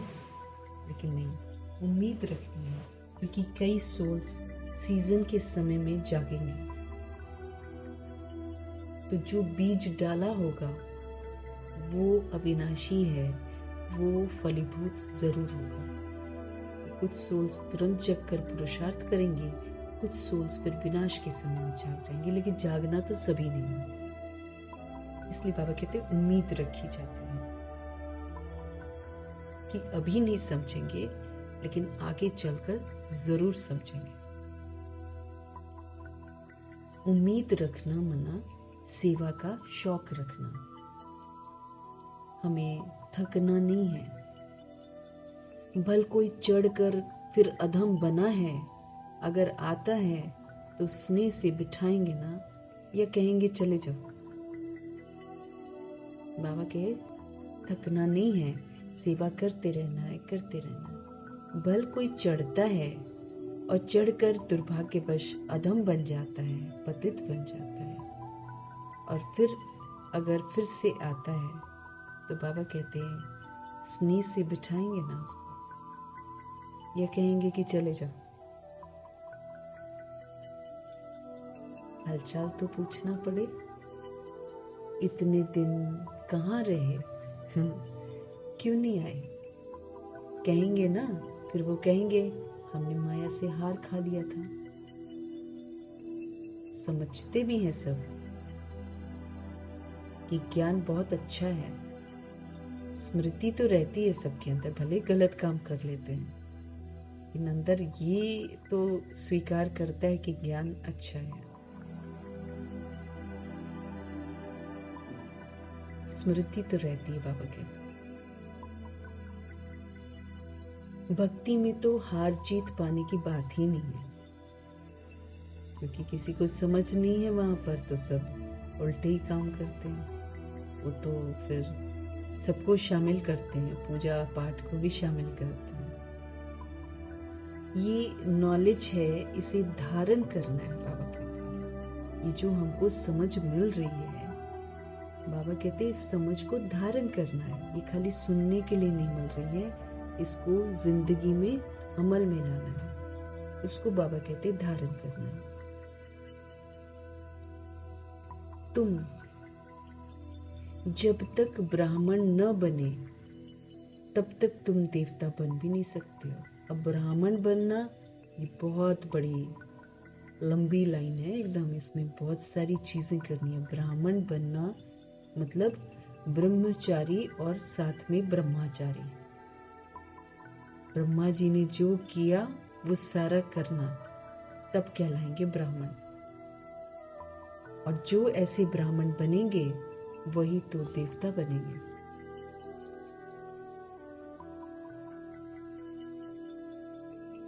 तो भक्ति जो है उसमें तो हार जीत पाने की बात ही नहीं है। ये नॉलेज है, इसे धारण करना है। तुम जब तक ब्राह्मण न बने तब तक आप देवता बन नहीं सकते। क्रिश्चियन, बौद्धि, पारसी आदि में ब्राह्मण थोड़ी होते हैं, उनमें ब्राह्मण नहीं होते। ये हिंदुओं में ही ब्राह्मण, नामधारी ब्राह्मण बन जाते। वो भी एक यादगार है ना कि सच्चे ब्राह्मण इतने ऊंचे थे कि उनकी बदौलत आज के नामधारी ब्राह्मण बैठकर खा रहे हैं। बस एक ब्राह्मण नाम मिला हुआ है उनको, बैठे बिठाए सब कुछ मिल रहा है, वरना ब्राह्मण थोड़ी है वो।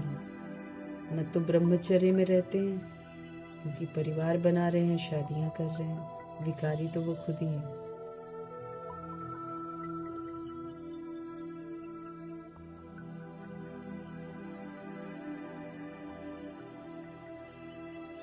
तो बाबा समझते रहे कि बाकी जितने रिलीजन वगैरह है ना, क्रिश्चियन, बौद्धि, पारसी, उनमें ब्राह्मण नहीं होते हैं।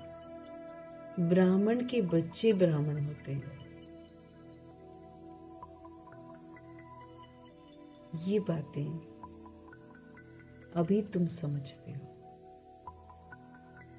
बाबा आकर हमको ब्राह्मण बनाते हैं। हम मुख वंशावली सारे बच्चे हैं। प्रजापिता ब्रह्मा ब्राह्मण बनते हैं, उनके थ्रू फिर हम सभी सोल्स को अडॉप्ट करते हैं। बाबा, तुम जानते हो कि अल्फ को याद करना है। अल्फ मीन्स शिव पिता परमात्मा, उनको हमको याद करना है। अल्फ को याद करने से फिर बे अर्थात बादशाही मिलती है। हम शिव बाबा को याद करते हैं, हम शिव बाबा के कहने अनुसार चलते हैं, तो हम विश्व की बादशाही के हकदार बनते हैं।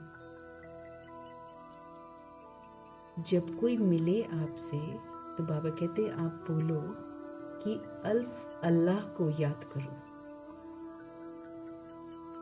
अल्फ को ही ऊंच कहा जाता है। अंगुली से अल्फ की तरफ इशारा करते हैं। गुरु नानक जी ने या क्राइस्ट ने, सबने उंगली से ऊपर इशारा किया है। ऊपर कौन है? अल्फ, शिव पिता परमात्मा। अंगुली से अल्फ तरफ इशारा करते हैं। सीधा ही सीधा अल्फ है, एकदम उंगली एकदम बिल्कुल सीधी होती है, टेढ़ी बांकी नहीं होती है। अल्फ को एक भी कहा जाता है। एक ही भगवान है, बाकी सब बच्चे हैं।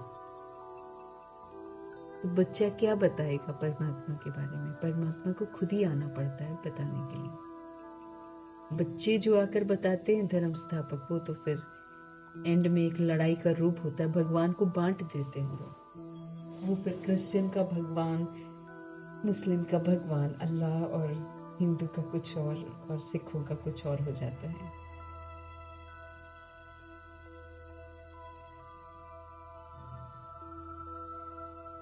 बाबा कहते हैं एक ही भगवान है, बाकी सभी सोल्स हैं और सब बच्चे हैं। बाप को अल्फ कहा जाता है। बाप ज्ञान भी देते हैं, अपना बच्चा भी बनाते हैं। तो तुम बच्चों को कितनी खुशी में रहना चाहिए कि भगवान ने मुझे अपना बच्चा बनाया है। हम लोग को खुशी नहीं होती है, तो भगवान को बताना पड़ता है हमको कि क्यों खुश रहना चाहिए।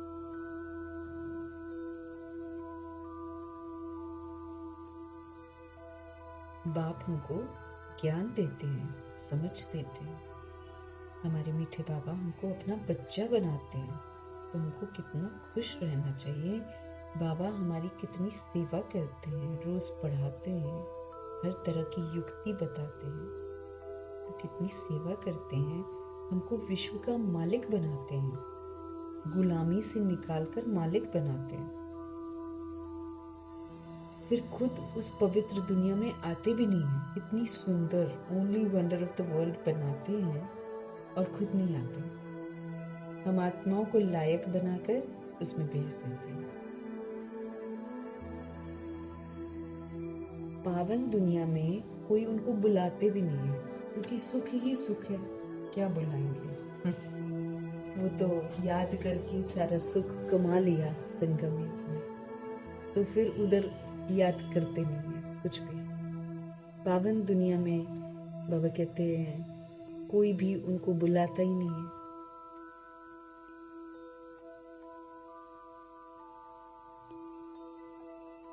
पतित दुनिया में जब पतित बनते हैं, दुखी बनते हैं, अशांत बन जाते हैं, तब बुलाते हैं भगवान जी को। उनका नाम है पतित पावन, नाम ही है पतित पावन, तो पतित दुनिया में आकर ही तो पावन बनाएंगे ना। उनकी महिमा ही ये है।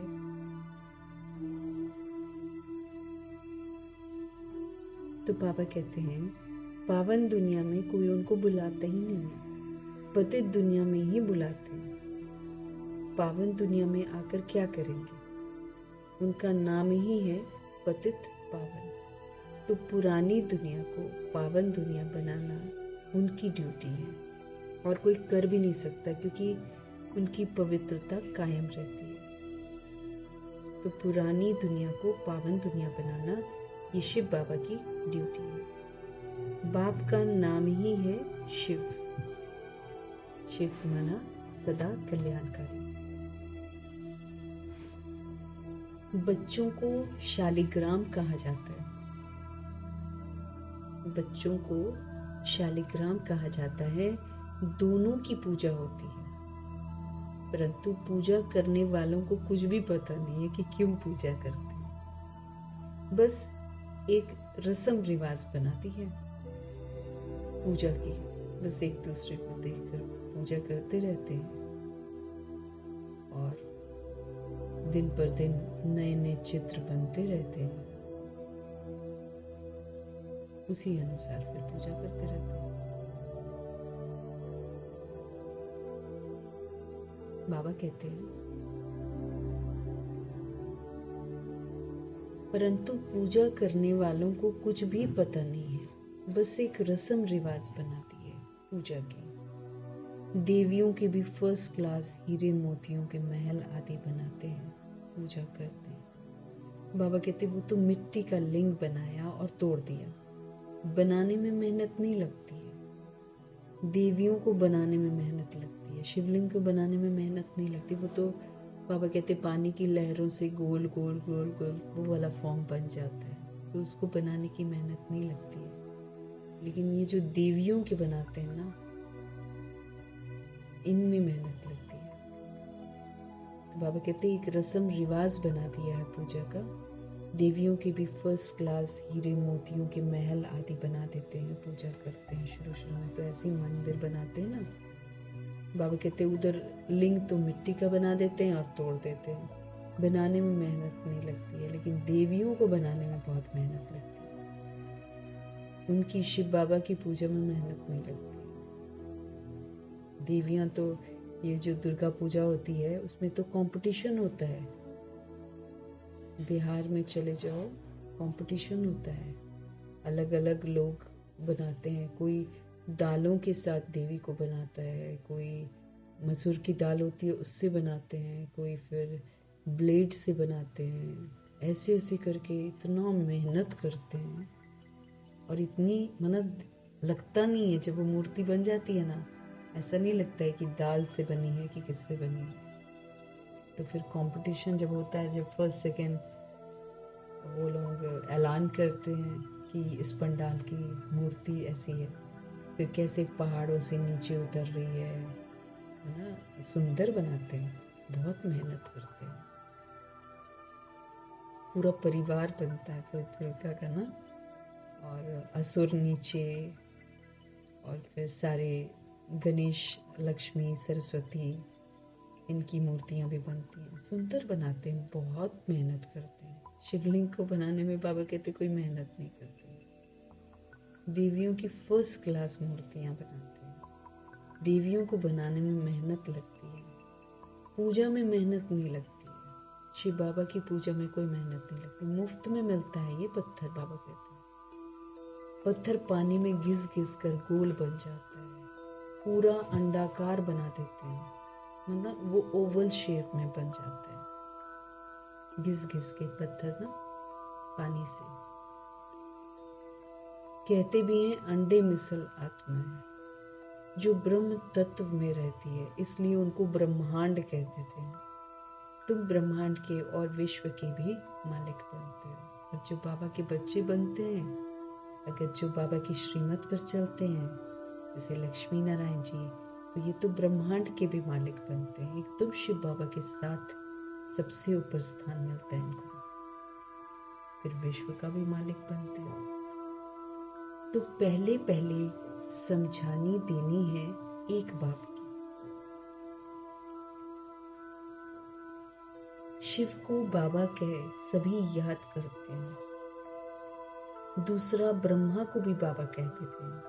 प्रजापिता है तो फिर सारी प्रजा का पिता हो गया ना, है तो ना, पहले आते हैं ना, और वो दुनिया की किसी भी सोल के प्रभाव में नहीं आते, इसलिए सब उनकी प्रजा बन जाते हैं। ब्रह्मा जी किसी के भी प्रभाव में नहीं आते, सबको दुआएं देते हैं, सबको गुड विशेस देते हैं, सबके लिए अच्छा सोचते हैं, सबको दिव्यता और सत्यता का सहयोग देते हैं, इसलिए वो राजा बन जाते हैं।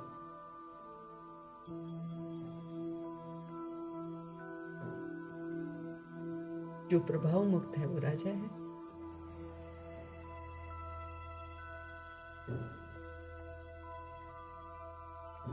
तो प्रजा पिता है तो सारी प्रजा का पिता हुआ ना, ग्रेट ग्रेट ग्रैंडफादर है। क्योंकि जो धर्म स्थापन करने आती हैं सोल्स, उनको लोग पिता, धर्म पिता बोलते हैं।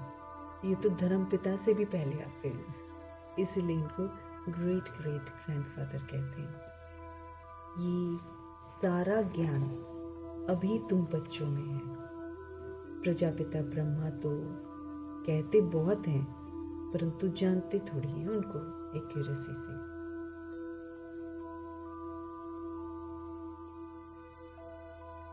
परंतु यथार्थ रीति जानते कोई नहीं है। ब्रह्मा किसका बच्चा है?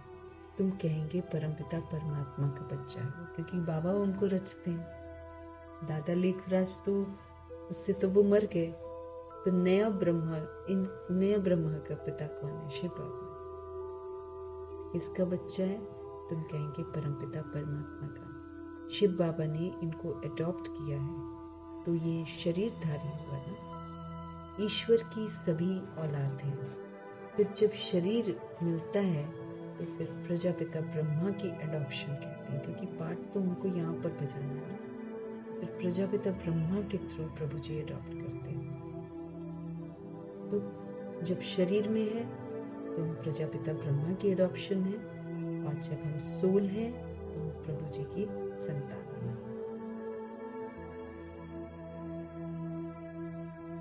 क्या आत्माओं को परमपिता परमात्मा ने अडॉप्ट किया है? आत्माओं को बाबा पूछ रहे हैं, क्या आत्माओं को परमपिता परमात्मा ने अडॉप्ट किया है? नहीं, तुमको अडॉप्ट किया है। जो बॉडी में है ना, उनको अडॉप्ट किया, शूद्र से ब्राह्मण बनाया। बाकी सोल्स को नहीं अडॉप्ट कर सकते ना, सोल्स तो सोल्स हैं। हम लोग जब विस्मृत होते हैं या नीचे गिरते हैं, तब बाबा आकर हमको अडॉप्ट करते हैं। अभी तुम हो ब्रह्मा कुमार, ब्रह्मा कुमारियां। शिव बाबा अडॉप्ट नहीं करते हैं। सभी सोल्स अनादि हैं, अविनाशी हैं। जितनी भी सोल्स हैं सब इटर्नल हैं, सब इम्पेरिशेबल हैं। उसको कभी मरती नहीं है और सदा से है। सभी आत्माओं को अपना अपना शरीर, अपना अपना पार्ट मिला हुआ है। हमने शरीर लेकर पार्ट बजाया है, बस वही मेरा पार्ट फिक्स हो गया है, इसीलिए हमको वही वही पार्ट मिलता है बजाने के लिए। आत्मा को अपना अपना शरीर है, और अपना अपना पार्ट मिला हुआ है जो बजाना ही है। अब हमको पसंद आए चाहे नहीं है, हमको वो बजाना ही है। ये पाठ ही अनादि अविनाशी परंपरा से चला आता है, क्योंकि हम सोल्स अविनाशी हैं। तो हम सोल्स जब अविनाशी हैं तो हमारा पाठ भी अविनाशी है। अब यही अविनाशी पाठ जो है ये परंपरा से चला आता है। उनका आदि अंत नहीं कहा जाता है, उनका आदि और अंत नहीं कहा जाता। अच्छा,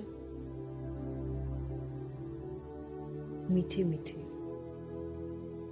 सिकिलदे बच्चों प्रति मात पिता बाप दादा का याद प्यार और गुड मॉर्निंग। रूहानी बाप की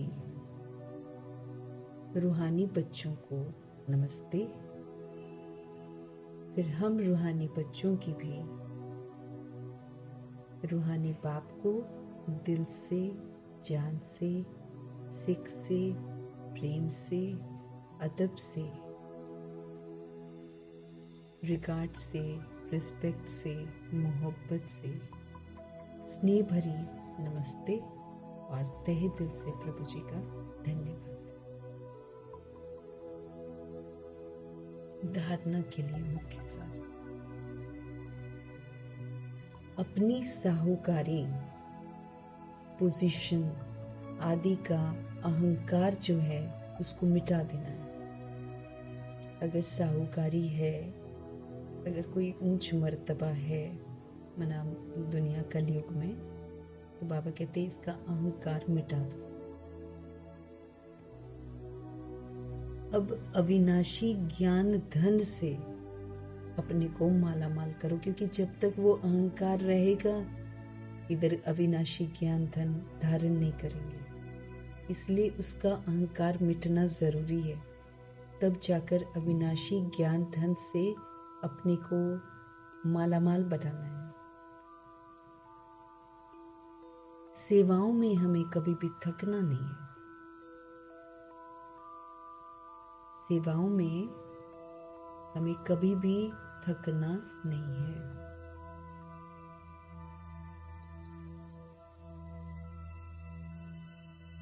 वातावरण को अच्छा रखने के लिए, अगर हम चाहते हैं कि वातावरण को हम अच्छा रखें, तो वातावरण को अच्छा रखने के लिए ये जो मुख है इससे हमेशा रतन निकालने हैं।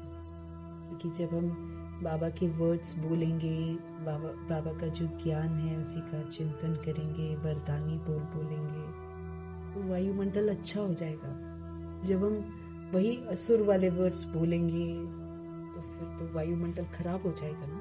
तो हमको तो जिम्मेवारी है कि प्रकृति को भी सहयोग देना है, वायुमंडल को भी सहयोग देना है, तत्वों को भी सहयोग देना है। तो वातावरण को अगर हमको अच्छा रखना है तो भगवान हमको समझते रहे। या तो मुंह बंद रखो और जब बोल रहे हो तो फिर रतन ही बोलो। एप्रिशिएट करो सबको, सबकी महिमा करो ना, अच्छा अच्छा बोलो सर, सिर्फ अच्छा अच्छा अच्छा अच्छा अच्छा, वो फिर अच्छा हो जाएगा। मीठे मीठे बाबा बोलते हैं, दुख देने वाले बोल ना निकले, ये ध्यान रखना है, क्योंकि हम बंध जाएंगे ना। फिर अगर हम रतन बोलेंगे, सुखदाई बोल बोलेंगे, वरदानी बोल बोलेंगे, तो जो बंधन होगा वो भी, उससे भी हम निर्बंधन आ जाएंगे।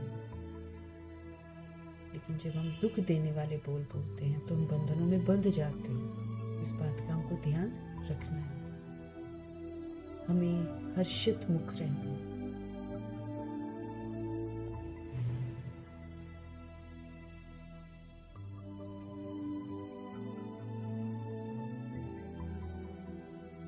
हमारी जिम्मेवारी है, जिस तरफ ध्यान खिंचवा रहे हैं भगवान, हमको वातावरण को अच्छा रखना है। इसलिए मुख से सदैव रतन निकालने हैं, वरदानी बोल बोलने हैं, ज्ञान चिंतन चलता रहे, प्रभु चिंतन चलता रहे, व्यवहार में हमेशा रतन निकले। दुख देने वाला बोल हमको नहीं बोलना है, वरना देह भान देह अभिमान में आकर जब हम बोलते हैं ना, हम दुख देते हैं। तो बाबा कहते हैं दुख देने वाले बोल न निकले, हमको ये ध्यान रखना है। हमें हर्षित मुख रहे, तभी हम खुश रह पाएंगे। हाँ, नहीं तो हम खुश भी नहीं रह पाएंगे। हम नेगेटिव, जैसे बाबा बोलते हैं ना, वर्ल्ड में एक भी सोल के लिए नेगेटिव नहीं बोलना, एक भी, भले कोई कैसा भी पाठ बजा रहा हो, नेगेटिव नहीं बोलना है, पॉजिटिव, प्योर पॉजिटिव पावरफुल बोल खाली बोलना है। ये बाबा हमको समझते थे। वीक बोल नहीं बोलने, दुख देने वाले बोल न निकले, ये हमको ध्यान रखना है। हमको हर्षित मुख रहना है, ऑलवेज हैप्पी। सतगुरु जी का वरदान। कैसे भी वायुमंडल में, वायुमंडल कैसा भी हो, मन बुद्धि को सेकंड में एकाग्र करने वाले सर्व शक्तियों से संपन्न भव।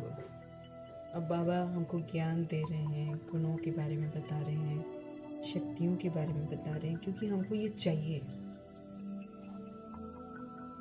तो बाबा कह रहे हैं कि कैसा भी वायुमंडल हो दुनिया में, है ना, लेकिन मन बुद्धि जो आपका हो, उसको आप सेकंड में एकाग्र कर लो। सारी शक्तियों से संपन्न बन जाओ।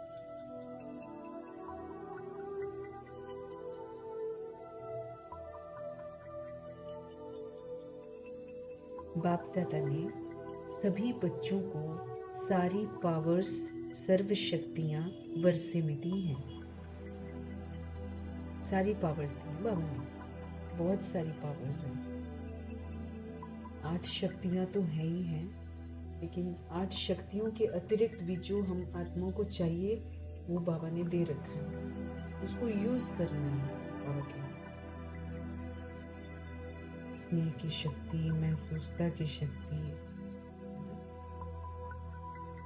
संकल्प की शक्ति, बोल की शक्ति, ये सारी है ना, हमारा संकल्प, बोल, कर्म सब पावर के रूप में दे रखा है भगवान जी ने। और कहा है सिर्फ शुद्ध संकल्प करो, सिर्फ पावरफुल संकल्प करो।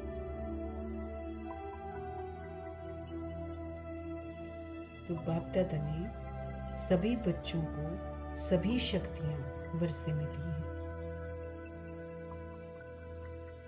याद की शक्ति, ये कितनी पावरफुल है। ज्ञान की शक्ति, याद की शक्ति, धारणा की शक्ति, है ना। प्रभु जी जो भी हमको देते सब शक्ति शक्ति है। बाबा कह रहे हैं याद की शक्ति का अर्थ है कि मन बुद्धि को हम जहां लगाना चाहें वहां लग जाए। उसको बोलते हैं याद की पावर। अगर हम याद में रहते हैं ना बाबा के, तो फिर हमको शक्ति की प्राप्ति होती है। वो याद की शक्ति फिर हमें वो शक्ति देती है जिससे हम मन बुद्धि को जहां भी लगाना चाहें वहीं उसको लगा दें। कैसे भी वायुमंडल के बीच में, कैसे भी वायुमंडल के बीच में अपने मन बुद्धि को सेकंड में एकाग्र कर लो। अब हम वायुमंडल को तो दोष नहीं दे सकते ना कि वायुमंडल ऐसा है इसलिए हम योग नहीं कर पाएंगे, ये तो बड़ा ऐसा वायुमंडल है, बड़ा वैसा वायुमंडल है। बाबा कहते हैं कैसा भी हो, उसके बीच में आप मन बुद्धि को सेकंड में एकाग्र कर लो, 1 सेकंड में एकाग्र कर लो। परिस्थिति हलचल की हो,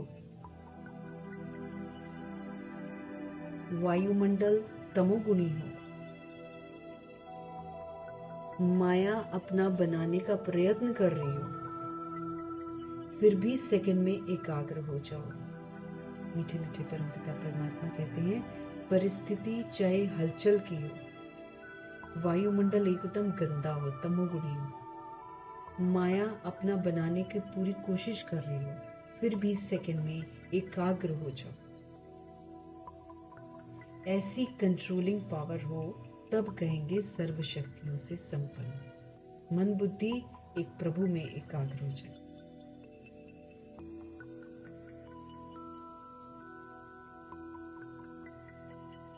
अब देखो, माया भी अपना बनाने का प्रयत्न करेगी, वायुमंडल भी तमोगुणी होगा, परिस्थिति में हलचल होगी। लेकिन बाबा कहते शिकायत नहीं कि परिस्थिति ऐसी है, वायुमंडल ऐसा है, माया अपना बना रही थी इसलिए हमसे हो गया, नहीं। उसी में तो सेकंड में बाबा कहते मन बुद्धि को एकाग्र कर दो। इतनी कंट्रोलिंग पावर हो, तब कहेंगे कि हम सारी शक्तियों से संपन्न हैं। मीठे मीठे बाबा समझते रहे कि कैसा भी वायुमंडल हो, मन बुद्धि को सेकंड में एकाग्र करने वाले सभी शक्तियों से संपन्न बनो। सारी शक्तियों को यूज करो, फिर अपना उन शक्तियों को बना लो। फिर समय पर जिस पावर की जरूरत हो वो पावर हाजिर हो जाए। बाप दादा ने सभी बच्चों को सारी शक्तियां जो हैं वो वर्षे में दे रखी हैं। याद की शक्ति का अर्थ ही है कि मन बुद्धि को हम जहां भी लगाना चाहें वहीं लग जाए, परम धाम में, सूक्ष्म वतन में, कहां भी लगाना चाहे लग जाए बस। बाबा कहते कैसे भी वायुमंडल के बीच में आप हो, अपने मन बुद्धि को सेकंड में एकाग्र कर लो। परिस्थिति चाहे हलचल की हो, वायुमंडल चाहे तमोगुणी हो, माया कितना भी अपना बनाने की कोशिश कर रही हो, फिर भी आप सेकंड में एकाग्र हो जाओ। ऐसी कंट्रोलिंग पावर हो, तब कहेंगे कि आप सर्व शक्तियों से संपन्न हो।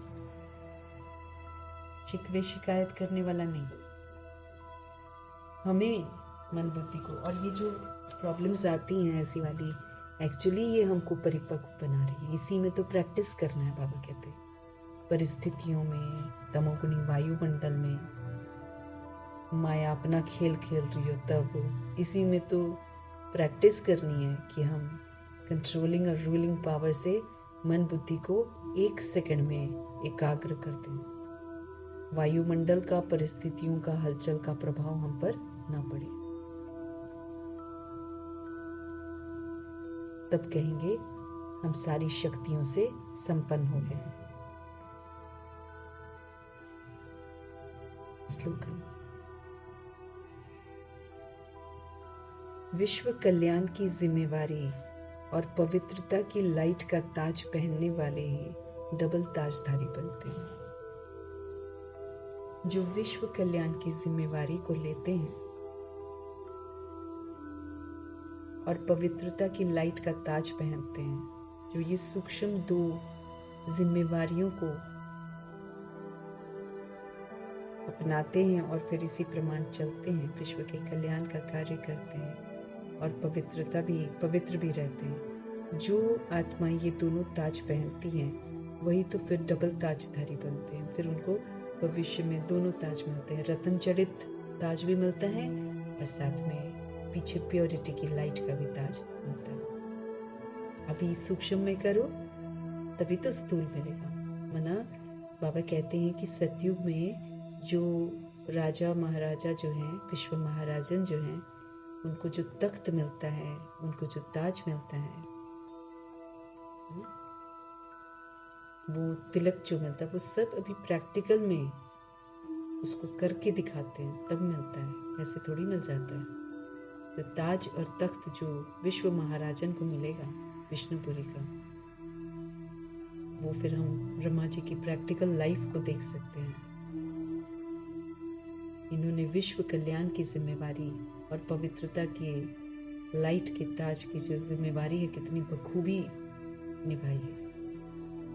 सदा पवित्र रहे हैं, खंडित नहीं होने दी पवित्रता, और विश्व कल्याण का कार्य तो आज तक भी कर रहे हैं, अव्यक्त होकर भी कर रहे हैं, साकार में भी पूरी जिम्मेवारी निभाई है। तब तो शरीर से संपूर्ण हुए ना, संपूर्ण होकर, संपूर्ण फरिश्ता बनकर, पुरानी देह को छोड़कर, वतन में जाकर फिर से प्रभु जी के मददगार बनकर बेहद की सेवा पर तत्पर हैं। तो ताज तो जिम्मेवारी का बखूबी निभाते हैं। तो विश्व कल्याण करने की जो जिम्मेवारी है और पवित्रता की लाइट का जो ताज पहनने वाले हैं, वही तो फिर डबल ताजधारी बनते हैं।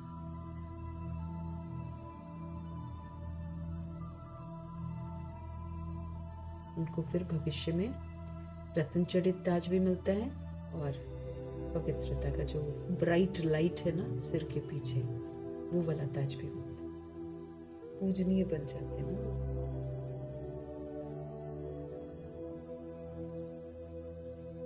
मुरली सुनते जाते हैं, अपनी जिम्मेवारियों को समझते हुए उसको तुरंत अमल में लाने का अटेंशन। तो सारी मुरली हम आत्माओं के लिए भी तो हमारी जिम्मेवारी है। जो इस जिम्मेवारी को पूरा करता है वो सारी तरह की सजाओं से मुक्त हो जाता है, उसको कोई भी पनिशमेंट नहीं मिलता। तो विश्व कल्याण की जिम्मेवारी और पवित्रता की लाइट का ताज जो सूक्ष्म अभी संगम युग में पहनते हैं और निभाते हैं, कभी ये ताज गिरने नहीं देते हैं, वही तो फिर डबल ताजधारी बनते हैं, यानी कि पूजनीय बनते हैं। सतयुग में सचखंड में आते हैं और उनको डबल ताज मिलता है, रतन जड़ित के साथ प्योरिटी का ताज भी मिलता है। मीठे मीठे परमपिता परमात्मा जी का हम सब धन्यवाद करेंगे। ब्रह्मा माँ का धन्यवाद, जगदम्बा माँ का धन्यवाद, अष्ट रत्नों का धन्यवाद, नवग्रहों का धन्यवाद, एडवांस पार्टी की सोल्स का धन्यवाद, बची हुई सारी 16,133 करोड़ आत्माओं में से जितनी भी आत्माएं हैं सबका धन्यवाद। धरती, आकाश, जल, वायु, अग्नि, पांचों तत्वों का धन्यवाद। ड्रामा, प्रकृति, माया, यमदूत, सभी का धन्यवाद। करोड़ों की जो आबादी हुई है,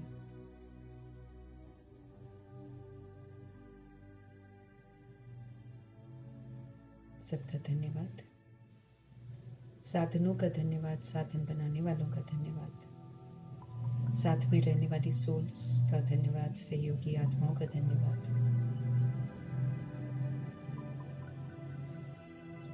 अविनाशी खजानों का धन्यवाद, संगम युग के पल पल का धन्यवाद, पूरे यूनिवर्स का धन्यवाद, शरीर रूपी इंस्ट्रूमेंट का धन्यवाद।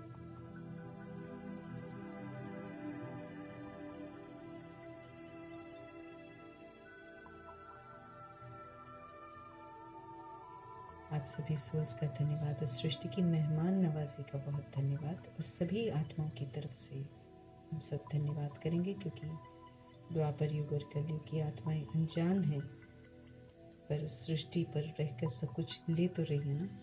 तो सृष्टि की मेहमान नवाजी का उन आत्माओं की तरफ से भी हम सब धन्यवाद करेंगे। धन्यवाद करते हुए